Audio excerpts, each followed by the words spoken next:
Hello, hello, hello everybody, and welcome back once again to our Blood Bowl 3 stream.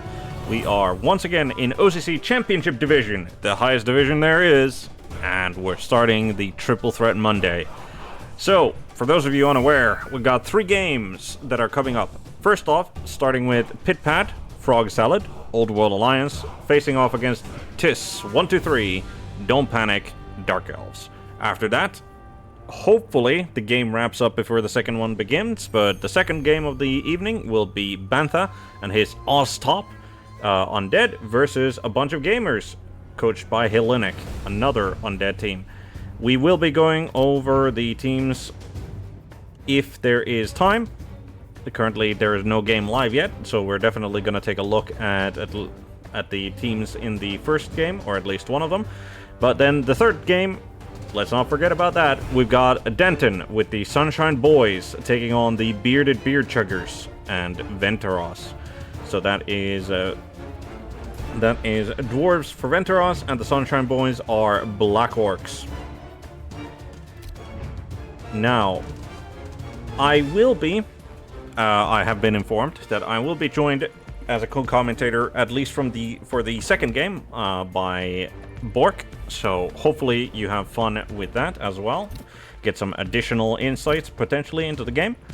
But since there's no game live at the moment, let's take a look at the first pair of contestants. So starting with Pidpad and his Frog Salad. The last we saw him, unfortunately, he managed to lose a game, and therefore also his streak of being undefeated came to an end. So he has Human Blitzer with Mighty Blow. He has a Human Thrower. He's got Block Dodge. Human Catcher, brand new. Human Lineman, Wrestle Strip Ball. Human Lineman, who random both skills, by the way. Frenzy random. Sorry, not random both skills. He randomed the Strip Ball and then he chose the Wrestle. Yep, that makes more sense. Block, random. Kick, random. We have a Troll Slayer. None of the dwarves, aside from the blocker, who will be missing this game on an, I believe, just an MNG. Let us check. Yep, just an MNG, but that's still big. So the guard dwarf blocker is going to be off the field this game. But he does also have a Sneaky Git. I believe a random Sneaky Git. Maybe not. Halfling Hopeful, are they 30k or 40k? Like, Goblin is 40k, Halfling might be 30k. Not 100% on that. I've only played like 3 games of Old World Alliance, so can't off the top of my head remember. But we also have Quister, the Treeman with Block and 7 SPP, so he's already working his way towards getting another guard onto the field. I imagine it's gonna be guard. Pidpad is known for his sometimes unconventional skill choices, and sometimes just plain wrong skill choices, depending on which player. For example, he definitely builds his Dark Elf runners wrong. But I would imagine that the Treeman probably just goes for guard, regardless. Like, I don't think he's that crazy that he'd go for anything else there, really.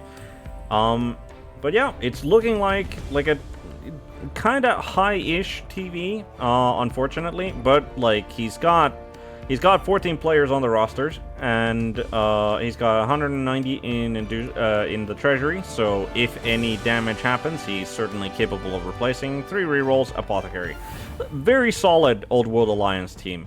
The dwarves are kind of very much lacking in development here. Like the humans are doing okay-ish. The catcher doesn't have any development, but the catcher is like one of the easiest players, probably the easiest player on the roster to try and skill up, just because of the speed and his catching ability. So, but the dwarves are really kind of lacking in, so that's what he's probably hoping for, maybe like an MVP to land on any of them, since they're all sitting at 2 SPP. But otherwise, can't say that's a bad Old World Alliance team, and Pidpad is a very solid coach, and it looks like the game is already live, so unfortunately won't be getting a chance to take a look at. Okay, so we are in the inducements. Pidpad against gets a bribe and an assistant coach. The coin toss. The coin toss. Frog Salad has won the coin toss. I would guess that he takes kick, yeah. Yeah, he'd much rather... Like, the Dark Elves, for all the good that the Dark Elf team is unlikely to deal that much damage, and therefore, receiving is probably... Like, if they receive, that's probably better for Pidpad. And on the flip side as well of...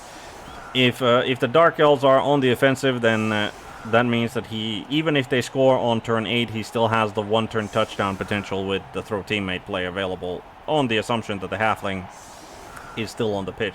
Which, considering he's probably not fielding it for the defense, means that he will be. And obviously the Treeman does need to be on the field for that as well, but the Treeman is one of those things that doesn't often leave the pitch. So, yeah, taking a very sort of central, very sort of like bunched up defensive position here. Clearly the most important piece for him being the Mighty Blow Human Blitzer there. Putting the Dwarf Blitzer in place of the other Dwarf Blocker who would normally be here. Putting the Dwarf Blitzer on the line of scrimmage. Keeping the high armor there. Troll Slayer in the middle there. And a block guy and a kick guy on the, makes sense. Now, Tis has a Mighty Blow Tackle Bludger. Like, this Blitzer is going to be, I think, key in this game. Both of his Witch Elves randomed, if I remember correctly, both of the Witch Elves randomed into Strip Ball. Which is, like, again, one of those choices that just I would not be making is to random on your Witch Elves. Unless it was like, okay, this is gonna be, like, the last game of the season, and, like, if I win this, I win the division sort of deal, and, like, I have just enough SPP to random rather than, choose a skill, then, okay, yeah, maybe then. But both Witch Elves randoming into Strip Ball. I mean, Witch Elf is probably the player that you'd want Strip Ball on a Dark Elf team. Like, they're definitely gonna, like, one of them's gonna get Wrestle, and then Strip Ball, and then Tackle, and yeah, but, like, it comps kind of well with the Frenzy as well. So the kick. So, cheering fans, both of them rolled a 2, so exactly nada happened. Perfect conditions for the game. Nothing here. Takes down the Dwarf Blitzer on the line of scrimmage. Moves a little forward to cover this flank. I assume it's going to be the kick human lineman who's going to be the blitz target for the Mighty Blow guy. Brings an assist and takes down the Dwarf Blocker on the line of scrimmage. Doesn't follow because he doesn't want to get... Ooh, and that's an armor break for a stun. Not too relevant, I don't think, but still obviously nice. But yeah, he's got a Dark Elf lineman with a passing injury, Strip Ball shadowing, which is a menagerie of skills, if any. Takes down the kicking human. No armor break there, and then withdraws into safety with his most important piece. Makes sense. Picks up the ball. No issue there with a Witch Elf. And does actually move it forward. I was thinking that he might just, like, keep the ball-carrying Witch Elf, like, just keep them at the back. And then at the end go for, like a rush forward handoff, and then, then go for the score, sort of a maneuver. But for now, the ball has been brought forward, close to the halfway line there, but is well screened off from any sort of attempt by Pid. And then the bludging lineman who was left guarding the treeman does manage to take the dodge out. Does manage to take the dodge out of there. Brings the dwarf Troll Slayer into contact with the lineman. Picks up the dwarf blitzer, picks up the kick human, brings the frenzy human lineman over to cover there, takes the blitz with the mighty blow, human blitzer, only manages a push, takes the block with the treatment, only manages a push there as well, and does follow up to hopefully cause some issues, or at least force the elves to roll some dice to get away from the treeman. Some shuffling of forces. Human lineman with block, it comes over here to tag this dark elf lineman again. Human thrower moves this way. Human catcher moves more central. Strip ball wrestle guy also moves more central. And then it's the Dark Elf's turn. Tis moves Dark Elf lineman over here to the back for a reason. Goes for a blitz on the Frenzy Human lineman, takes him down. Follows him up. No armor break there. Follows him up. Does get a 2-die now on the kick Human lineman. Takes him down because he's got block and the human lineman does not. No armor break there either. Now, what does Tis do? Like, he's under no real pressure, I don't think, to score quickly. But he's at least moving in such a way to score quickly. Moves the blodging line elf to the back there. Has a decent looking cage for the witch elf carrying the ball. Moves a blodging blitzer from the other flank there. Makes the dodge away from the dwarf blitzer and human lineman. Comes over to the ball carrying right flank. Ball carrying right flank to assist. Dodges away with the blitzer from the tree. And dodges away with the shadowing strip ball guy from the tree. So has managed to extricate himself from the tree. Okay. I have a feeling that Pidpad is going to be blitzing this Dark Elf lineman here. Picks up the human linemen who were taken down. Treeman walks into contact with the blitzer and the Dark Elf lineman there. The human catcher tags the Dark Elf lineman. Human lineman with block tags the blitzer with dodge. And then what? Dwarf blitzer also comes in over and tags both of them in the middle there. Dwarf blocker gets up and moves toward. I don't know why he moved that way specifically. Maybe to just cover up this area with tackle zones. Thrower simply moves back, and yeah, I had a feeling that it was going to be the Slayer who was going to be taking the blitz there. Human blitzer moves to cover. Thrower also moved to cover. Takes down the block Dark Elf lineman, but no armor break to be had. Strip ball shadowing guy moves to the center. Does not tag anyone.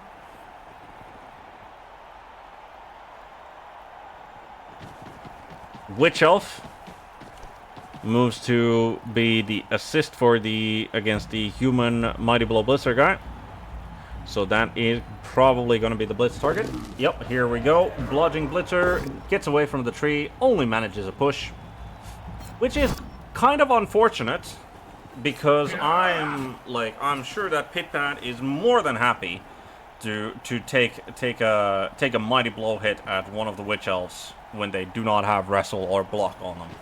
So okay, moves the witch elf forward again, doesn't try to overreach or anything, picks up the Dark Elf lineman with block, and Now what? He can definitely get an assist. I assume that it's gonna be... Okay, he gets an assist over there. The Frenzy Human Lineman is still giving up an assist, so he's not getting a 2-die here yet. Which is why I think he's gonna dodge. Yep, that lineman dodges there. He punches him, and even if it's just a push, he follows that up, cancels out that assist. Or he gets that. That's not what he wanted. But, I mean, it's a takedown, and it's a stun on the kick, but still, this assist persists. He probably takes the... If he takes... I mean, you didn't need that assist because that's a catcher. He only has strength 2, but he went for it anyway.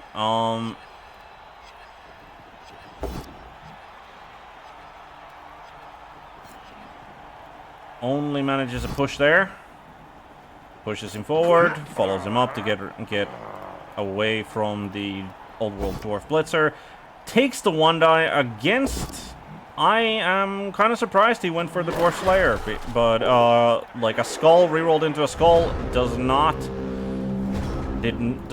was not what he needed. All right, so first off, Pidpad moves the human lineman there, moves the tree behind the Dark Elves to be as annoying as possible. Blocker takes hold of the Dark Elf lineman there. Thrower comes over to assist against the Witch Elf, who will probably then get smashed in the face. And obviously, Pidpad doesn't manage to get a both down, but does manage to get a POW, because that's obvious. That is how how the defensive skill dodge always tends to work out. Does not follow it up, so does not tag the... Ooh, he's going for... Oh boy. And he gets another POW. Okay. So he doesn't get to surf the Witch Elf, manages to stun both Witch Elves, and the ball is on the ground in one of his tackle zones. I'm not sure, like, I assume Pidpad is happy with that one. I assume that he is. But he was definitely looking to surf that Witch Elf, I think. Dwarf Blitzer moves behind there. The catcher dodges away to give an assist here, which means that he can... Yep, he takes a 2-die. Only manages a push. He's fine with just a push. Stays put. Yep, it's... Unfortunately, the frenzy on the Troll Slayer does mean that he... Now, like, these guys are gonna be free to move. I'm not sure I would have taken that block, honestly. Like, I think the Dwarf Slayer keeping these two occupied was probably more important than taking down this Dark Elf lineman. But like, Pidpad is absolutely threatening to surf multiple elves. And that's never that is never a good place to be as an elf coach. Absolutely never a good place to be as an elf coach.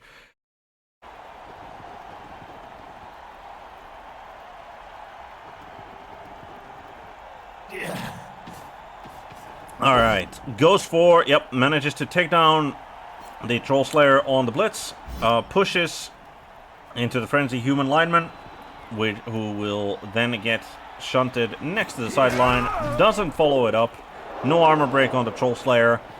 It is going to be 2-die uphill if he decides to go for it, go for the, well, it's currently 2-die uphill.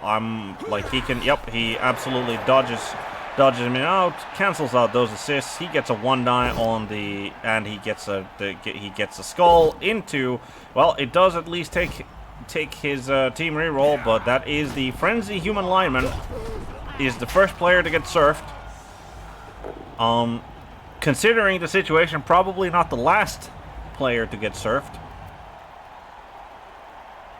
Because I have a feeling that... Oh, and he is... Yep, he dodges away with a blodging tackle blitzer from the tree. Manages to pick up the ball. But where does he go? I mean, he's not staying there, that's for certain. I assume he's just going to run here, I think. Yep. And then... I don't think he can dodge away the Dark Elf lineman, because if he does... Ooh, that's a... And he does spend his reroll there. Okay. Okay.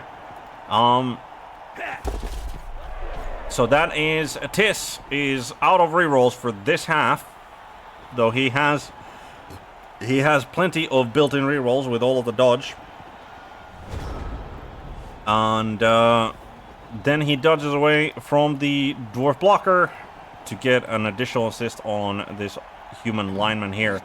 Alright, Pidpad picks up the kick human lineman.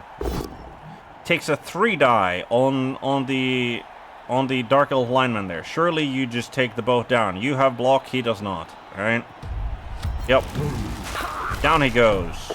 Gets a stun out of it. Dwarf blocker moves to once again assist against this Dark Elf lineman. I have a feeling that this human lineman is going to make 2 GFIs to move here, right?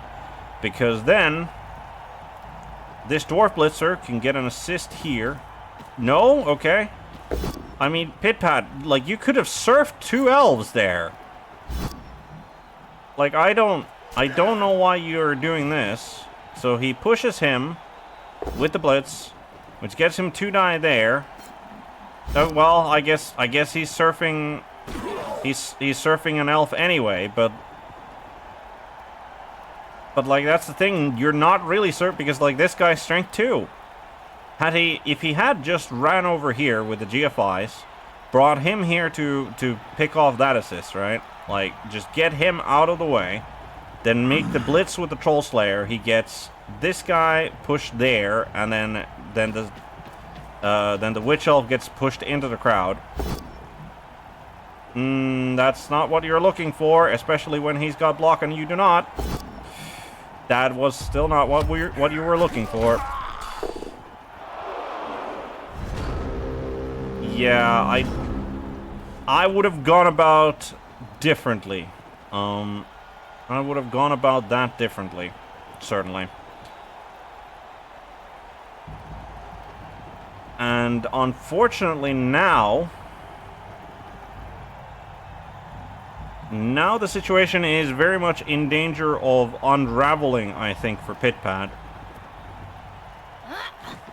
Yep, picks up the Witch Elf there, which means that the Blitzer, yep, he gets 2 die on the thrower. The thrower does have bludge on him, so he's not a very easy target to take down, but getting him out of there was the intent, and that has been achieved for now. Takes another 2 die at him. I'm gonna assume he pushes him next to the sideline there. Yes, does he follow up on that? No, he stays put. Okay, he just wanted him to not be able to just take a normal block at his guys. Moves the bludgeoning lineman over there, picks up the Witch Elf, still next to the sideline. Gets a 2 die on the Troll Slayer with that. Only manages a push or a both down. Takes the push. Oh, that is gonna be a troll, like, that's gonna be a Troll Slayer who gets surfed. Yep, the Troll Slayer is now gone as well. Into the crowd he goes. And that's a KO, not using the apple there. Still definitely capable of coming back because, you know, KO. But the situation turned out very poorly for Pid. Again, like, maybe he forgot that this was the catcher and that he had strength 2. Or maybe, I mean, obviously, like, just getting a push equivalent on a 1 die is, like, what, 4 out of 6 results? So, not the worst odds. But I would have definitely taken the 2 GFIs, brought him... Like, he brought him here anyway, right? So, just take the 2 GFIs here, and then have the Troll Slayer do the blitzing. And that, like, with that 1 blitz, he got both a Witch Elf and this blitzer would have been in the crowd. And I think he would have been overall in a better defensive position to continue from there. But Tis has also moved this Dark Elf lineman to... keep the tree busy, so does not want to have the tree, like, just wandering about in his backfield right about now. But it's a little bit of a turnabout, like really, considering the situation that we were facing just a little while ago. That it is only Pidpad's players who have so far been served. I don't think I don't think that is going to be a situation that is going to stay that way. But Pidpad will need, I think, some 1 dice blocks if he wants to change that particular state. Starts with the Treeman block, takes down the Dark Elf lineman, and doesn't follow it up. For some reason. Moves the human block lineman to cancel out those assists. Gets a 2-die. Oh, that's another surfing coming, I think. So he's looking for... No, that's not a surfing coming. Unless he's planning on dodging into 2 tackle zones there.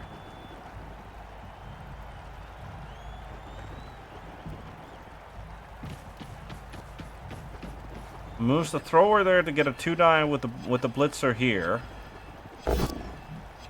Only manages a push. Obviously follows it up.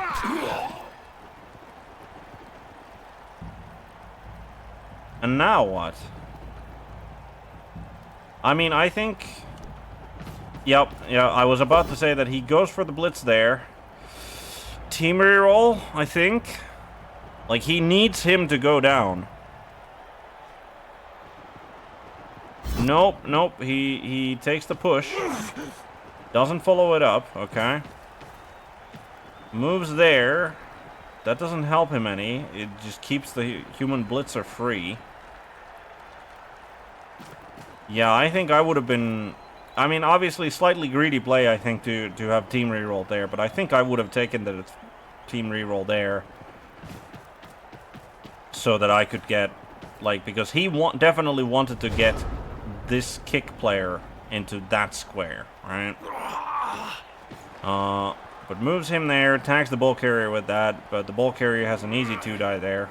Has an easy 2-die to just dodge away and then take that if he wants to blitz it with somebody other than the ball carrier. But Pidpad is definitely applying pressure here, even though he's now outnumbered. He's applying a decent amount of pressure. Takes down the Dwarf Blitzer with a 2-die block with the Witch Elf assisting. Follows it up to tag the Old World Human Thrower. Also has a 2-die now on the Human Catcher because, again, strength 2 only. He is, let's see, 1, 2, 3, 4, 5, 6, 7, 8. He could, with 2 GFIs, if he feels like it, he could. Having now, like, he just needs to move this Witch Elf. He needs to move the Witch Elf, and then he needs to either make a dodge or remove him. But he's definitely within scoring range. I don't think he doesn't feel any hurry, I don't think, to score here. Oh. We have a pause in the game from Pidpad.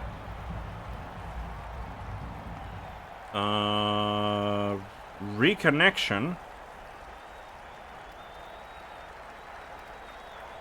Okay. Hopefully this there's no technical issues that are affecting this here. Like, hopefully we can resume the game as intended. But yeah, like, I just sometimes, like, Pidpad is definitely averse to taking GFIs. Pidpad is definitely averse to... Oh, they're saying that this game froze. Okay, fair enough. And it seems that there's a reconnect, so that's wonderful. That's good to hear. Good to hear. Would hate to have obviously, like any game, I hate to have it have to be redone due to technical difficulties of, like, neither side's fault. Alright. picks up... Yep, picks up the bludger there. Takes a 2-die. Only gets a put down, both down result. The wrestle takes both of them down. I don't think that's too much of an issue. Takes the 2-die on the catcher. Probably takes the both down there because, well, at least that's... Yep. Takes the both down. Down goes the catcher. No armor break. And that has freed up this block alignment. Moves the Witch Elf out of the way. Oh, he's taking the blitz with the ball carrier. So that does mean that he is not scoring this round. So he is just making his way forward. Only manages to push the kick player away. But yep, he is now in a very strong position to score next turn. And yeah, I think unfortunately for Pid, the one crucial, like that 1-die not working out in his favor, and I just genuinely think the way he went about trying to get those serfs, I think that has cost him dearly on the defense. Takes the 1-die, down goes the block human lineman that was tagging the strip ball. Shadowing does not follow it up, but no armor break there. Yeah, it's gonna be very difficult. Like, I think Pidpad can, if he's willing to do some 1-dies, like he can absolutely 1-die blitz the Witch Elf and like get in front of the Dark Elves here. Try and make the scoring prospects not so great, but yeah. So first thing he does, picks up the block human lineman and brings him over to assist the mighty blow. Takes down the Dark Elf lineman with block. Takes the blitz with the blitzer, so that is the blitz block gone. That's a stun. Moves to assist the human thrower against the Witch Elf. Picks up the dwarf blitzer. Picks up the strip ball wrestle guy. Takes the 2-die against the Witch Elf. Only gets a defender stumbles, which is not good enough. Takes the 2-die with the tree against the lineman. Only manages a push. Obviously follows it up. Dodges the catcher away to give an assist over to Dark Elf lineman. Takes a 2-die against him with the dwarf blocker. Down he goes. Stays put. No armor break. I'm gonna assume Pidpad is not gonna be taking the 1-die with the kicker into that. I mean, I probably would, genuine. Oh no, he's going for a foul. Well, he does have a bribe, and he did have the most valuable Dark Elf player on the ground there to try and foul. Unfortunately, no dice. Nothing happens, but at least there's no ref interference. Moves the Dark Elf lineman to assist so that this blodger can get a 2-die. Yep, Tis has decided that he is not in enough of a pressured situation to score now. So instead, he's going to stall another turn. Feels his position is comfortably safe enough for that. Blitzes the Old World Dwarf Blitzer, takes him down. Takes him down with a pound. No armor break.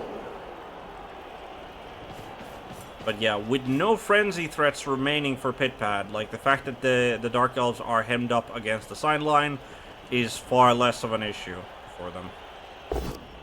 Goes for a 2-die on the Wrestle Strip Ball guy.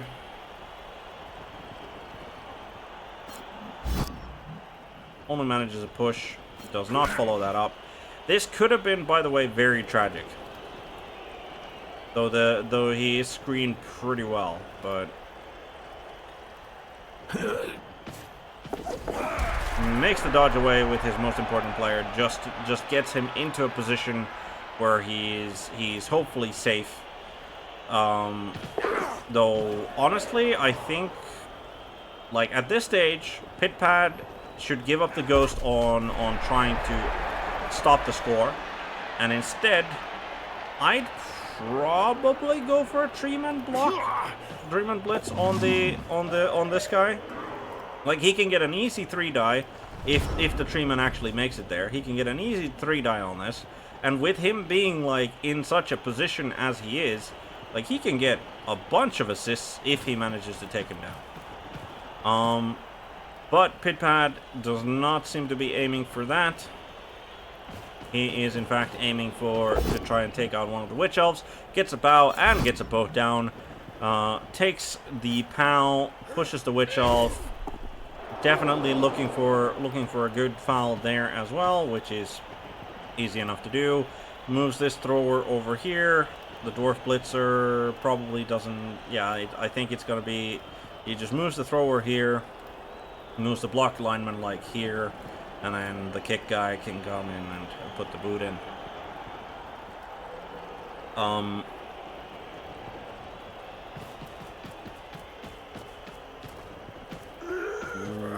Why? What is he doing? Okay, he could have gotten... I guess the thrower would have been... Yeah, I guess the thrower would have been exposed to getting surfed if he went there, but tries to argue the call, rolls a 2, goes for the bribe. Bribe succeeds, so only a stun. Only a stun. Which is unfortunate. Unfortunate.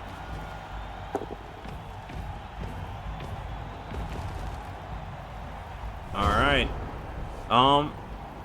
Well, Pidpad will at least get two chances of getting back the Troll Slayer from the KO. And he is also... He is still obviously very much capable of... Very much... Yep, and he comes in back with the first one. So he's got full positional lineup for the next drive.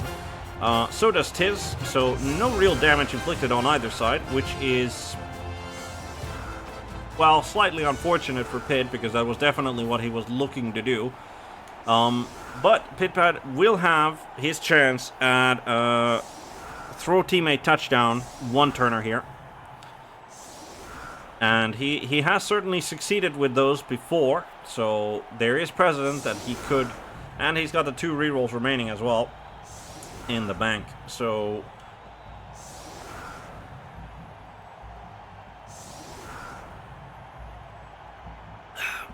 As far as his chances of scoring a throw teammate touchdown go, I'd say that they're not bad. Alright, and Tiz is obviously aware of that potential, so has decided to put lineup at the back there. And then just left his least useful players. I mean... Yeah, I guess the shadowing strip ball Dark Elf lineman with passing ability, like he's just living out his life until he gets injured again. I don't know why Pidpad is putting these guys on the line of scrimmage, because he could literally just put them like here, right? And then have... I mean, you do kind of want to be as close to the center as possible for the throw teammate, so I do understand that. But it is just one of those things where, like, well, the line of scrimmage is here, and so if you get, like, bad luck on your actual blocks, they might, at worst, obviously at worst it's going to be a turnover, and then there's not going to be any throw teammate action, but they could be getting in the way as well. Even if you don't get an actual turnover, but rather just... Right. The kick is a deep one, and it does go off the pitch, so that is one of the things completely sidestepped by Pidpad there. Only manages a push. Only manages a push on the Dark Elf lineman there. Why does he not follow that up? Surely you don't want him in the way there. Okay. Takes him down. Takes down that particular one with the wrestle strip ball guy. Follows him up. Yeah, I guess he just didn't want to be in the way of the tree there. Moves the frenzy guy over there. So he is making that the first block of a 3 dice. Yep, he succeeds. I mean, he's got block and the enemy does not. I genuinely don't know why he blitzed that though, because now he's not blitzing this, right? Because I mean, I imagined that he could have like walked forward one. Okay, he's going for the throw teammate. Oh, that's a 1. That's not what you want. And unfortunately, that is it for the throw teammate play. Not much you can do about that, but at least there's no damage inflicted on anyone. And this does mean that the halfling can go for like absolutely go for a foul. Sure, he doesn't have a bribe anymore, but the halfling does have sneaky git on him. So, yep, he is going for the gang foul. And that is a badly hurt, injured on just a rookie lineman. But he does manage to roll a 5 and a 5 on the casualties, so that is, unless the arguing the call works out for him, that is going to be the halfling out of the game. He does argue the call, but only rolls a 5, so that is the halfling gone, and so is the throw teammate. So is the throw teammate ability of his team. So Tis does not have to worry about that anymore, though I assume with the failure here in the turn 8, I doubt that there was going to be another attempt at it. Would have been really desperate on his offense if he had to resort to that to score.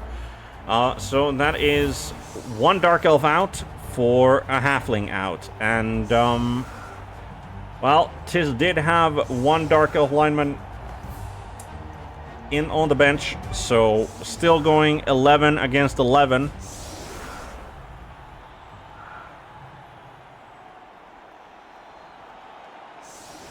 Obviously not what Pidpad was looking for. Like, just overall not what Pidpad was looking for the first half there. I don't think he's in like any sort of a pinch. He's definitely still got plenty of he's got plenty of time. He's got plenty of power to try and like score the traditional way. So the real question I think becomes, well, can Tis stop that? And the second question is, if he can't, can he score back? And that, I think, is going to be the real problem for Pidpad, is whether or not he can then stop Tis from scoring back. Like, I think Pidpad is going to score a touchdown here, but whether or not he's forced to do that early to give, and whether or not that gives enough time for Tis to make a counter score, that remains to be seen. Right, Pidpad. Essentially the exact same, Tis took the exact same defensive position as Pidpad did in the first half, just like clumped there in the middle there, just one square behind the line of scrimmage. And then Pidpad went for a sort of wide offensive positioning, takes down Dark Elf lineman on the line of scrimmage there with the Mighty Blow Blitzer, gets a stun. Does not use shadowing. Takes a 3 die on the shadowing guy with the tree. Down he goes. Down he goes. Gets a stun on that as well.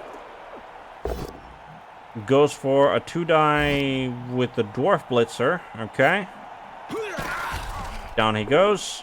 Gets, all right. That's 3 armor breaks, but only but 3 stuns, which is armor breaks good. Stuns just okay.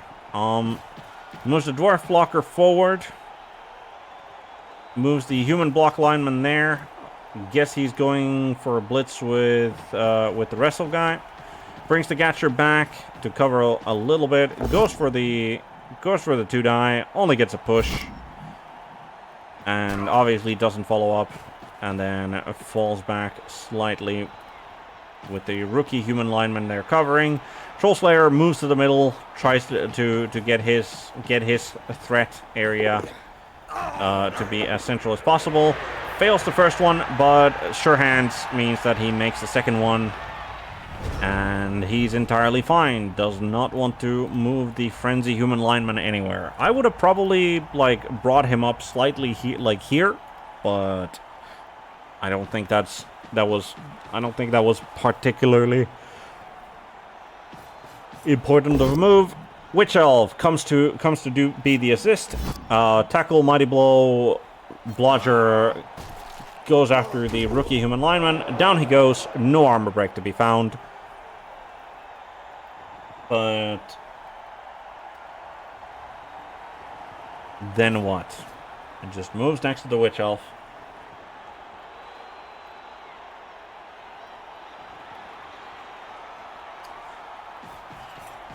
Moves the Blodger, dodges through with a bludgeoning blitzer, just to exert pressure on Pidpad's backfield.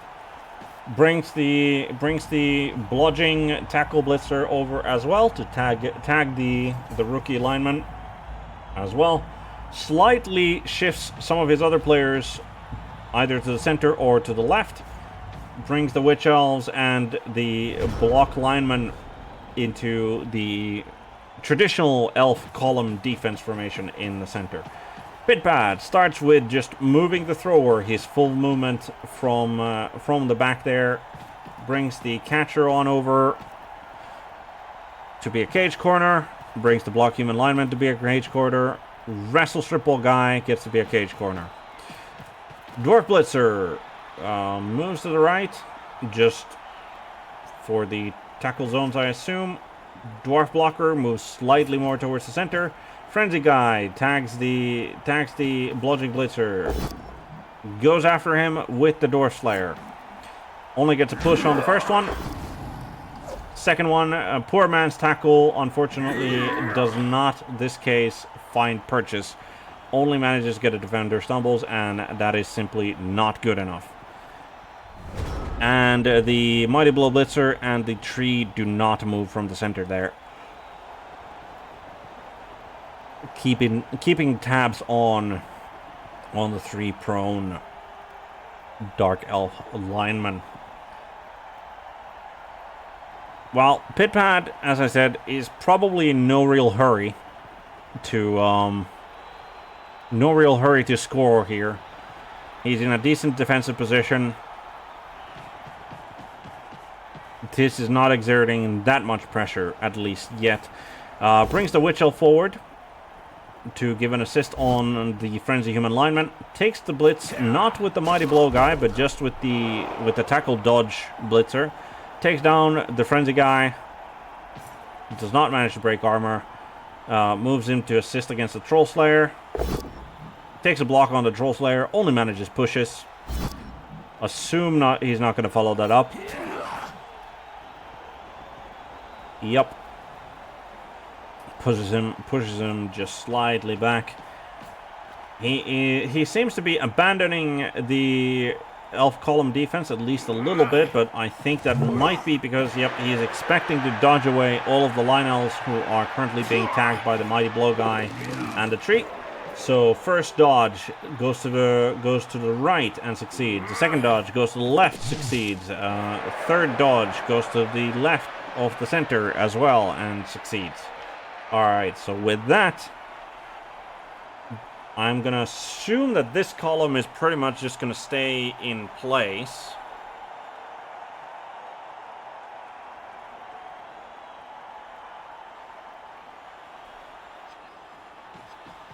The Witch Elf comes over to the rookie human lineman who's still on the ground, was not picked up last turn, so he wouldn't get himself surfed. But I think that is why the Witch Elf is there, to threaten that surf. The tree moves without trouble. The catcher goes to be an assist on the Dark Elf lineman there. I'm surprised that he isn't picking up the frenzy guy before doing this, but the human blitzer with the Mighty Blow takes down the Dark Elf lineman there. No armor break to be found. Still has one more square to move. I'm gonna assume... Nope, he just stays in place. Alright, Dark Elf Troll Slayer goes to be a cage corner. The Thrower moves forward. Strip Ball guy goes to be a cage corner. Okay, and then what? Block guy moves to screen out the cage corner that is the Troll Slayer. Dwarf Blitzer moves to screen out the cage corner that is the Wrestle Strip Ball guy. Picks up the rookie human lineman, tries to dodge him away. Does not team reroll that as he fails the dodge away. No armor break to be found, however.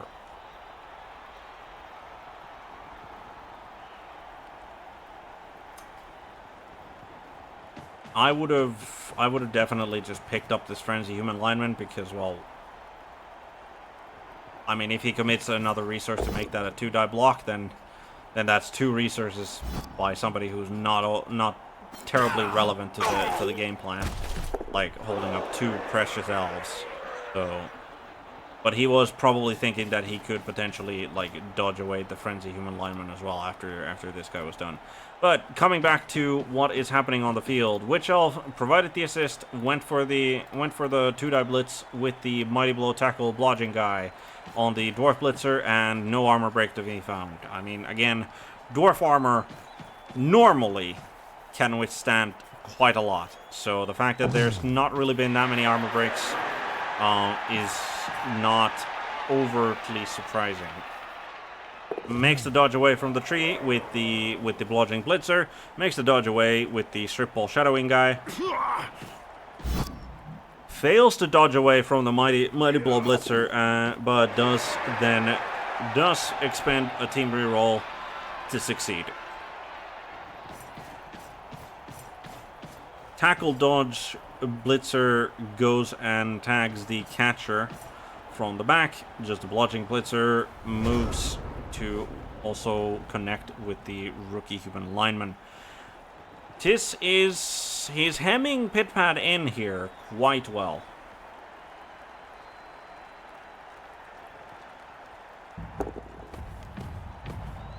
However, Pidpad definitely still, like, he still got this, like, in addition to this, he still has 5 turns to go, so he is in no real hurry. The tree moves to once again tag two different elf players over here. Picks up the frenzy guy, picks up the rookie lineman over there. Picks up the dwarf blitzer as well. Okay, now what? Wrestle guy moves forward. Dwarf blocker moves forward. Human block lineman moves forward. Goes for the blitz on the tackle dodge blitzer. Only gets a push. Only gets a pull down skull, which is fine. He pushed him next to the mighty blow blitzer. Only still managing to get pushes, but does get him away from the catcher, who then moves to be the last corner there. And with the mighty blow blitzer being where he is, he's at least giving some support to the catcher. But that is definitely the weak link in the cage there. Unfortunately, I think the tree is gonna get hit. And, well, I mean, I've hit enough trees to have come to the conclusion that if you're hitting the tree, it's generally just an exercise in futility. Unless you have, like, claw, then you might do something, right? But a lot of the time you just get push, and now you have so many resources just stuck next to the tree. Though he does have another 2-die blocking coming, and this one does manage to take down the tree. And obviously no armor break there.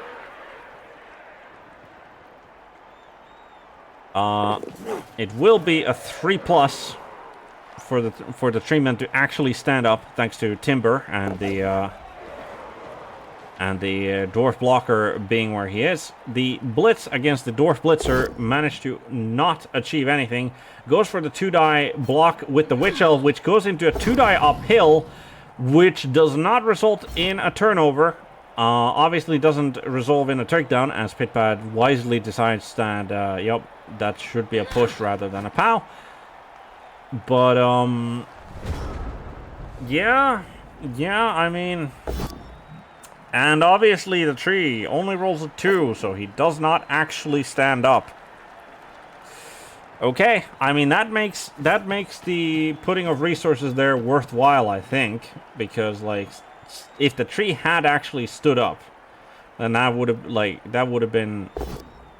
could have been really bad.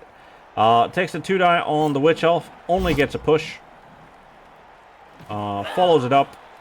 Pushes her next to the Frenzy guy. Takes a 2-die with the Frenzy player, since he moved another assist there. Only getting pushes on the Witch Elf. Pushes. he is convinced that taking 2-die hits on the Witch Elf is the way to go. Only a push again. He's really looking for that both down. There we go. Finally gets what he's looking for. He gets the both down on the Witch Elf with the Troll Slayer. And then obviously no armor break. And he has pretty much dedicated almost as many resources to that as Tis had dedicated resources to taking down the tree. Catcher moves... Wow, he's not in for the pain. He's definitely not fouling the Witch Elf. Like, he tried once, he only got a stun, and he got sent off. Well, actually, no, he had to expend a bribe for it. And, yeah, he's definitely not fouling that. Like, Pidpad is not that kind of player. Yeah, don't complain to me. Like, I'd love it if he stomped that thing, but like, it's not going to happen. Like, you and me both know Pidpad. It's not going to happen. Moves slightly backwards with the Dwarf blocker and the Mighty Bull Human Blitzer, and reestablishes his cage slightly back, just one square back from where he was. Oh, he actually went for it, and he gets a stun. And no ref interference. Incredible. I am astonished. Like, how much... Yeah, in for the pain. How much did you pay him to do that? Like, did you just PayPal him, like, 40 krona to just do that? Yeah, alright. Fair enough, then. Takes a 2-die block on the catcher, only manages to get a push there. Moves next to the Dwarf blocker with the block lineman. I'm going to assume that is going to be, yep, that is going to be his blitz target with the Mighty Blow Blitzer. Takes down the Dwarf blocker. Follows it up to get next to the ball carrier. No armor break.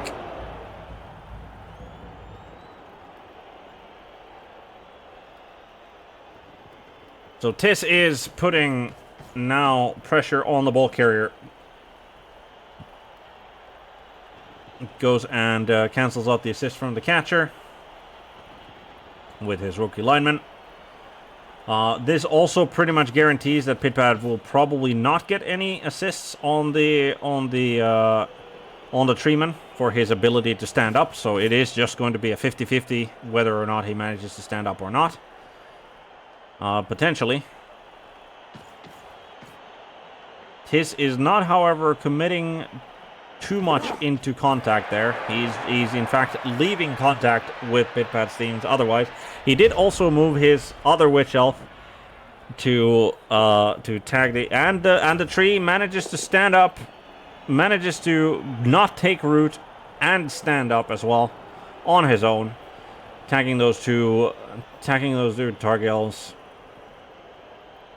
So this is the interesting thing. So because Tis tagged the catcher, right? Pidpad can't just pick up pick up the dwarf blocker there and get a 2-die and potentially clear out the blitzer there. So he has to expend his blitz, or he has to just hope that he can make a 3+ dodge with potentially a team reroll to get away from the Mighty Blow guy.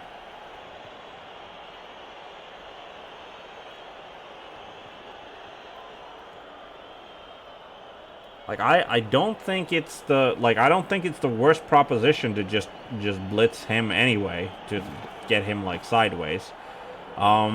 Moves the wrestle stripple lineman in contact with the tackle dodge blitzer in front of him, which tells me that it's not going to be. Yep, he just brings him in, picks up the blocker, which means that now. Yep, now he gets a 2-die on the guy. Does not manage to take him down. Does not follow him up. And he is now tagged both by the blitzer and the tree.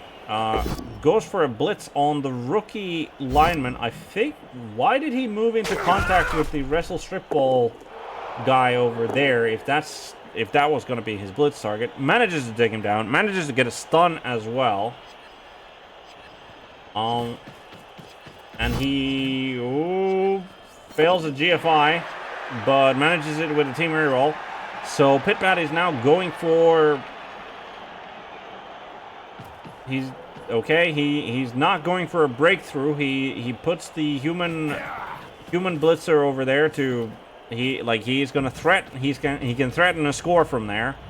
But I don't get why this move happened. Like, if that wasn't going to be his blitz target, then why move him here? Well, he only gets pushed for now. I'm kind of surprised that Tis didn't, Tis could have taken, the jump-up block with the Witch Elf. Though, on the flip side, he can just, pick up the Witch Elf and then gets a 2-die over here. But I assumed that, he moved the second assist there so that he could take the jump-up block here to get the Witch Elf away from the Dwarf there. But yep, picks up the Witch Elf, takes the 2-die against the Dwarf blocker, only gets a push. Does he follow it up? Yes, he does. He gets his best blitzer away from the tree. Takes a 2-die on the wrestle strip ball guy. Down he goes. Does not follow it up. No armor break to be had. Then what? He's still got his blitz, and, this human blitzer... Ooh, fails. Alright, another reroll gone for Tis, but does then make the strip ball shadowing dodge. Goes for the blitz on the human blitzer, takes him down with a POW. Does not follow that up. No armor break to be had, so... While he can't threaten a score, he's still absolutely capable of being active. So he's got 3 players still left to activate. This Dark Elf lineman, who would have to dodge into a tackle zone and then out of a tackle zone to get away from the tree. This Dark Elf lineman here, and then the Witch. Okay, he goes for the dodge. Okay. And he team rerolled the first failure, and then he fails the second one. So that is all of his rerolls are now gone. And he still ended up on the ground here. Okay. Treeman goes and tags those 2 blitzers there. Okay. I mean, this kind of gives a... While I wouldn't call it exactly an open lane, yeah. Move there. Human blitzer takes the blitz here. Yep, down goes the shadowing strip ball guy next to the sideline because, yes, absolutely. No armor break to be had. Moves this blitzer to give his tackle zones over here so that these guys can't just... Well, this guy in particular can't just easily dodge away from the tree. I'm going to assume that Pidpad is going to shift his formation that away. But I'm also going to assume that he is going to kick this lineman who is now on the ground, because I don't think he can afford to let him just be as he is. Unfortunately, who is he gonna actually foul with? Okay, he's not fouling him, I guess. Picks up, or he's probably actually freeing up this. Yeah, he's probably freeing up this guy to go for the foul. Pushes the wrestle strip ball guy, who now tags this guy as well. He's not going to be going for any one dices with this fourth blocker. Yep. And here comes the block human lineman. Goes for the foul after all. Gets a stun. No ref interference. Yep. He is looking to be in a pretty good position. Oh, he does go for the one die. Yeah, I guess it makes sense. He's got block and the Witch Elf doesn't. Only manages to get a push. Follows it up, absolutely. And does then also manage to get the dodge away with the human lineman there. So he's both now in the way, as well as a even more credible scoring threat. That's kind of the thing, is that I was expecting him to move this human lineman, Dark Elf lineman here to assist the Witch Elf to get a 2-die. Like, he could have easily gotten 2-die on this human lineman. But he didn't. He'd rather go for the 3+2+ dodges, which unfortunately failed. Though statistically they should have succeeded, so right. Witch Elf once again moves to contain the human lineman. Unfortunately, the situation is as it is a pretty bad one for Tis overall to stop him from scoring. Goes for the 2-die blitz on the catcher. Only manages a push. With the defender stumbles. Alright, that does not decide to follow that up. Yep, and instead goes there where he's only next to the thrower rather than both the thrower and the catcher. Ooh, and that was a 2-die on the catcher, which ended up being a skull. Yep. So, Pidpad, last turn. What does he need to do? So who is in scoring range? The catcher is in scoring range. Why would you move there? I thought that was gonna be the blitz here, right? I mean, why is Pidpad taking blocks at this stage? Like, surely you understand, especially with your loner treeman. Like, yes, I get that it's 3 dice, but like, Alright. He took his block. Alright. Yep. Now, can he make the GFI to score? Maybe it's D50. No, I don't think Pidpad would make that particular mistake. But, yeah, it could have been, but it wasn't. Anyway, catcher does manage to make the catch. Does manage to make the GFI. Equalizing on 1-1. It is going to be tys123, turn 16. I don't think the Dark Elves are going to be capable of making a 1-turn touchdown. Like, they got enough elves for it, but like with only movement 7, none of them have a movement up on anywhere. With only movement 7, it's going to be very difficult.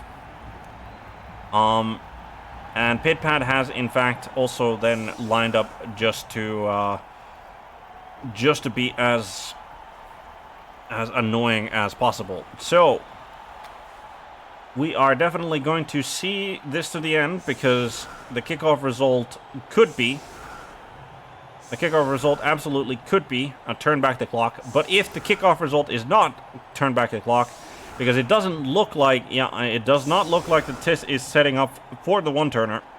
So if the kickoff result is not turning back the clock, I think we will be taking our leave of this game.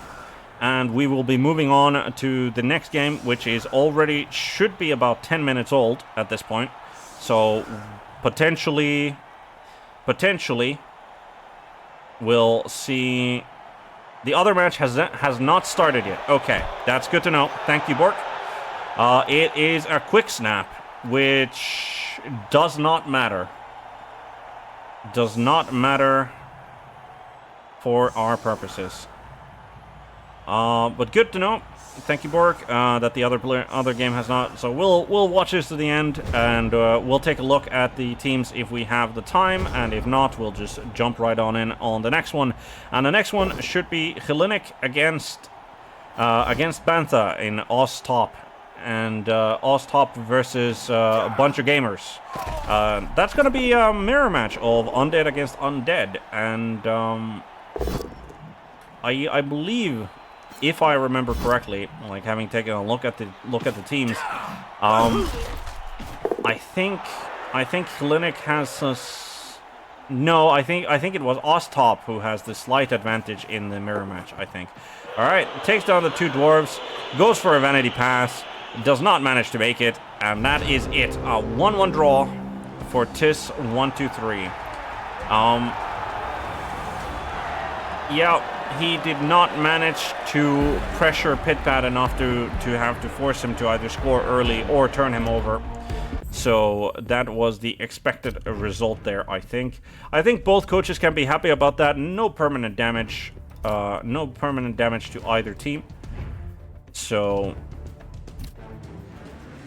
they can at least be happy about that.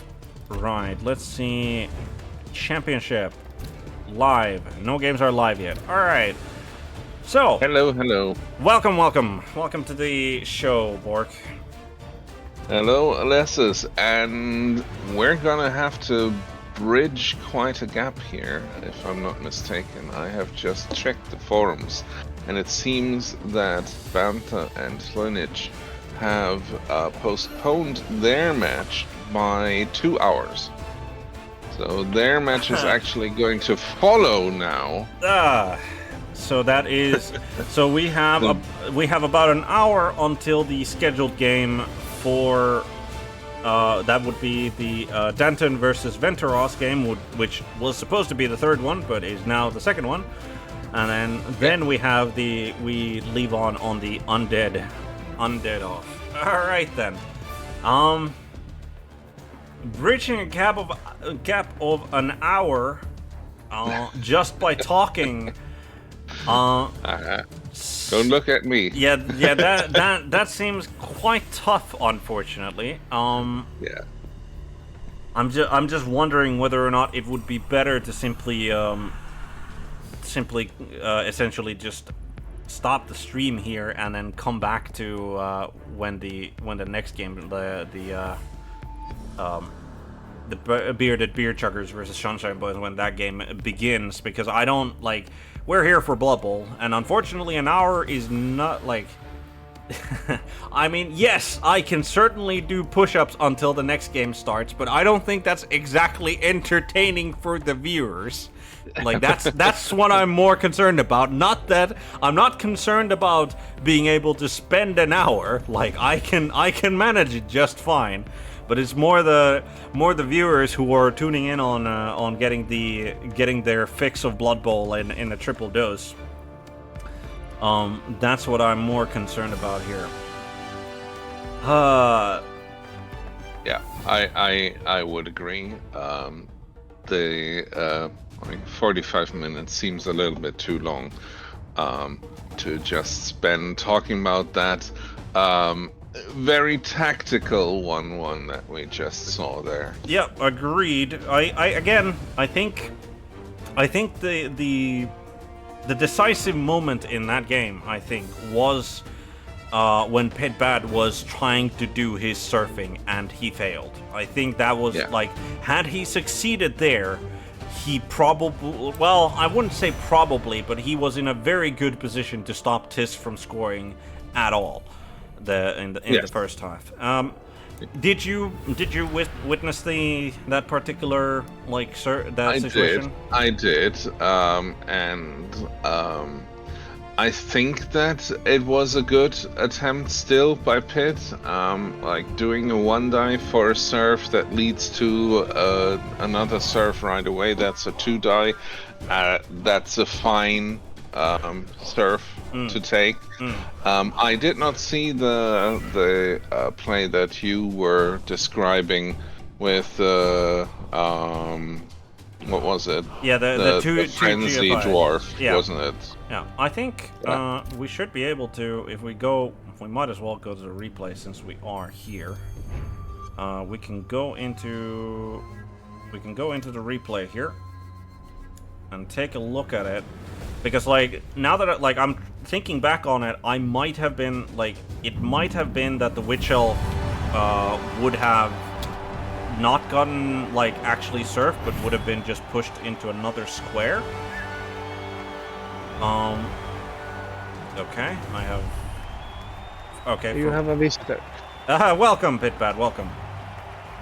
Are we talking about the mess in the first half? Yes, we're taking a look at the situation where I thought I had a better like a better how would you call it? A surfing idea than what you surfing. Yeah, when you were doing the one die with your catcher. Yeah, I think. Les is talking about a better. That's down to greed. I get to surf 2 if I get the thing is that I think you could have gotten to surf 2 my way as well. Yeah. Like, so this is, I think it. Yeah, here we go. It's frog salad turn 4. Yep. We'll have a look. Yeah, I have the replay up on going on the stream right now. So, but this is the start of your turn 4 here. Oh god, hideous circles. Right. Are we all on the same page here? Mm-hmm. Yes. Right. So what I was thinking is that this guy makes the 2 GFIs here, right? The dwarf. I was considering that. Yeah, yes. The dwarf blitzer moves here, and then you take the blitz here. Because like, well, before you actually take that blitz, you can. And then you do, yeah. Okay, because like you push him there, and the witch goes overboard, and then you get a 2 die. You get a 2 die on this one on the second block anyway, and you've only used up your troll slayer, like. But isn't that first block also a 1 die? It is, but like he's got block on this one rather than with the human catcher. Yeah. Yeah, but how about I move the lineman down behind the witch elf? Yep. Yeah. Okay. Then I craft a 2 die block with the wrestle guy on the elf that I blocked. Okay. Well, we'll pushing the other elf to the side. Okay. Oh yeah. Yes, you can. Yeah, I see what you mean. Also, I'm actually just. I was actually just like thinking about this, that like when you move. Yeah, I should not have stood that player up. Yeah. I should have moved the dwarf next to do the block. Yeah. But this. Yeah. Push him into the guy. Yeah.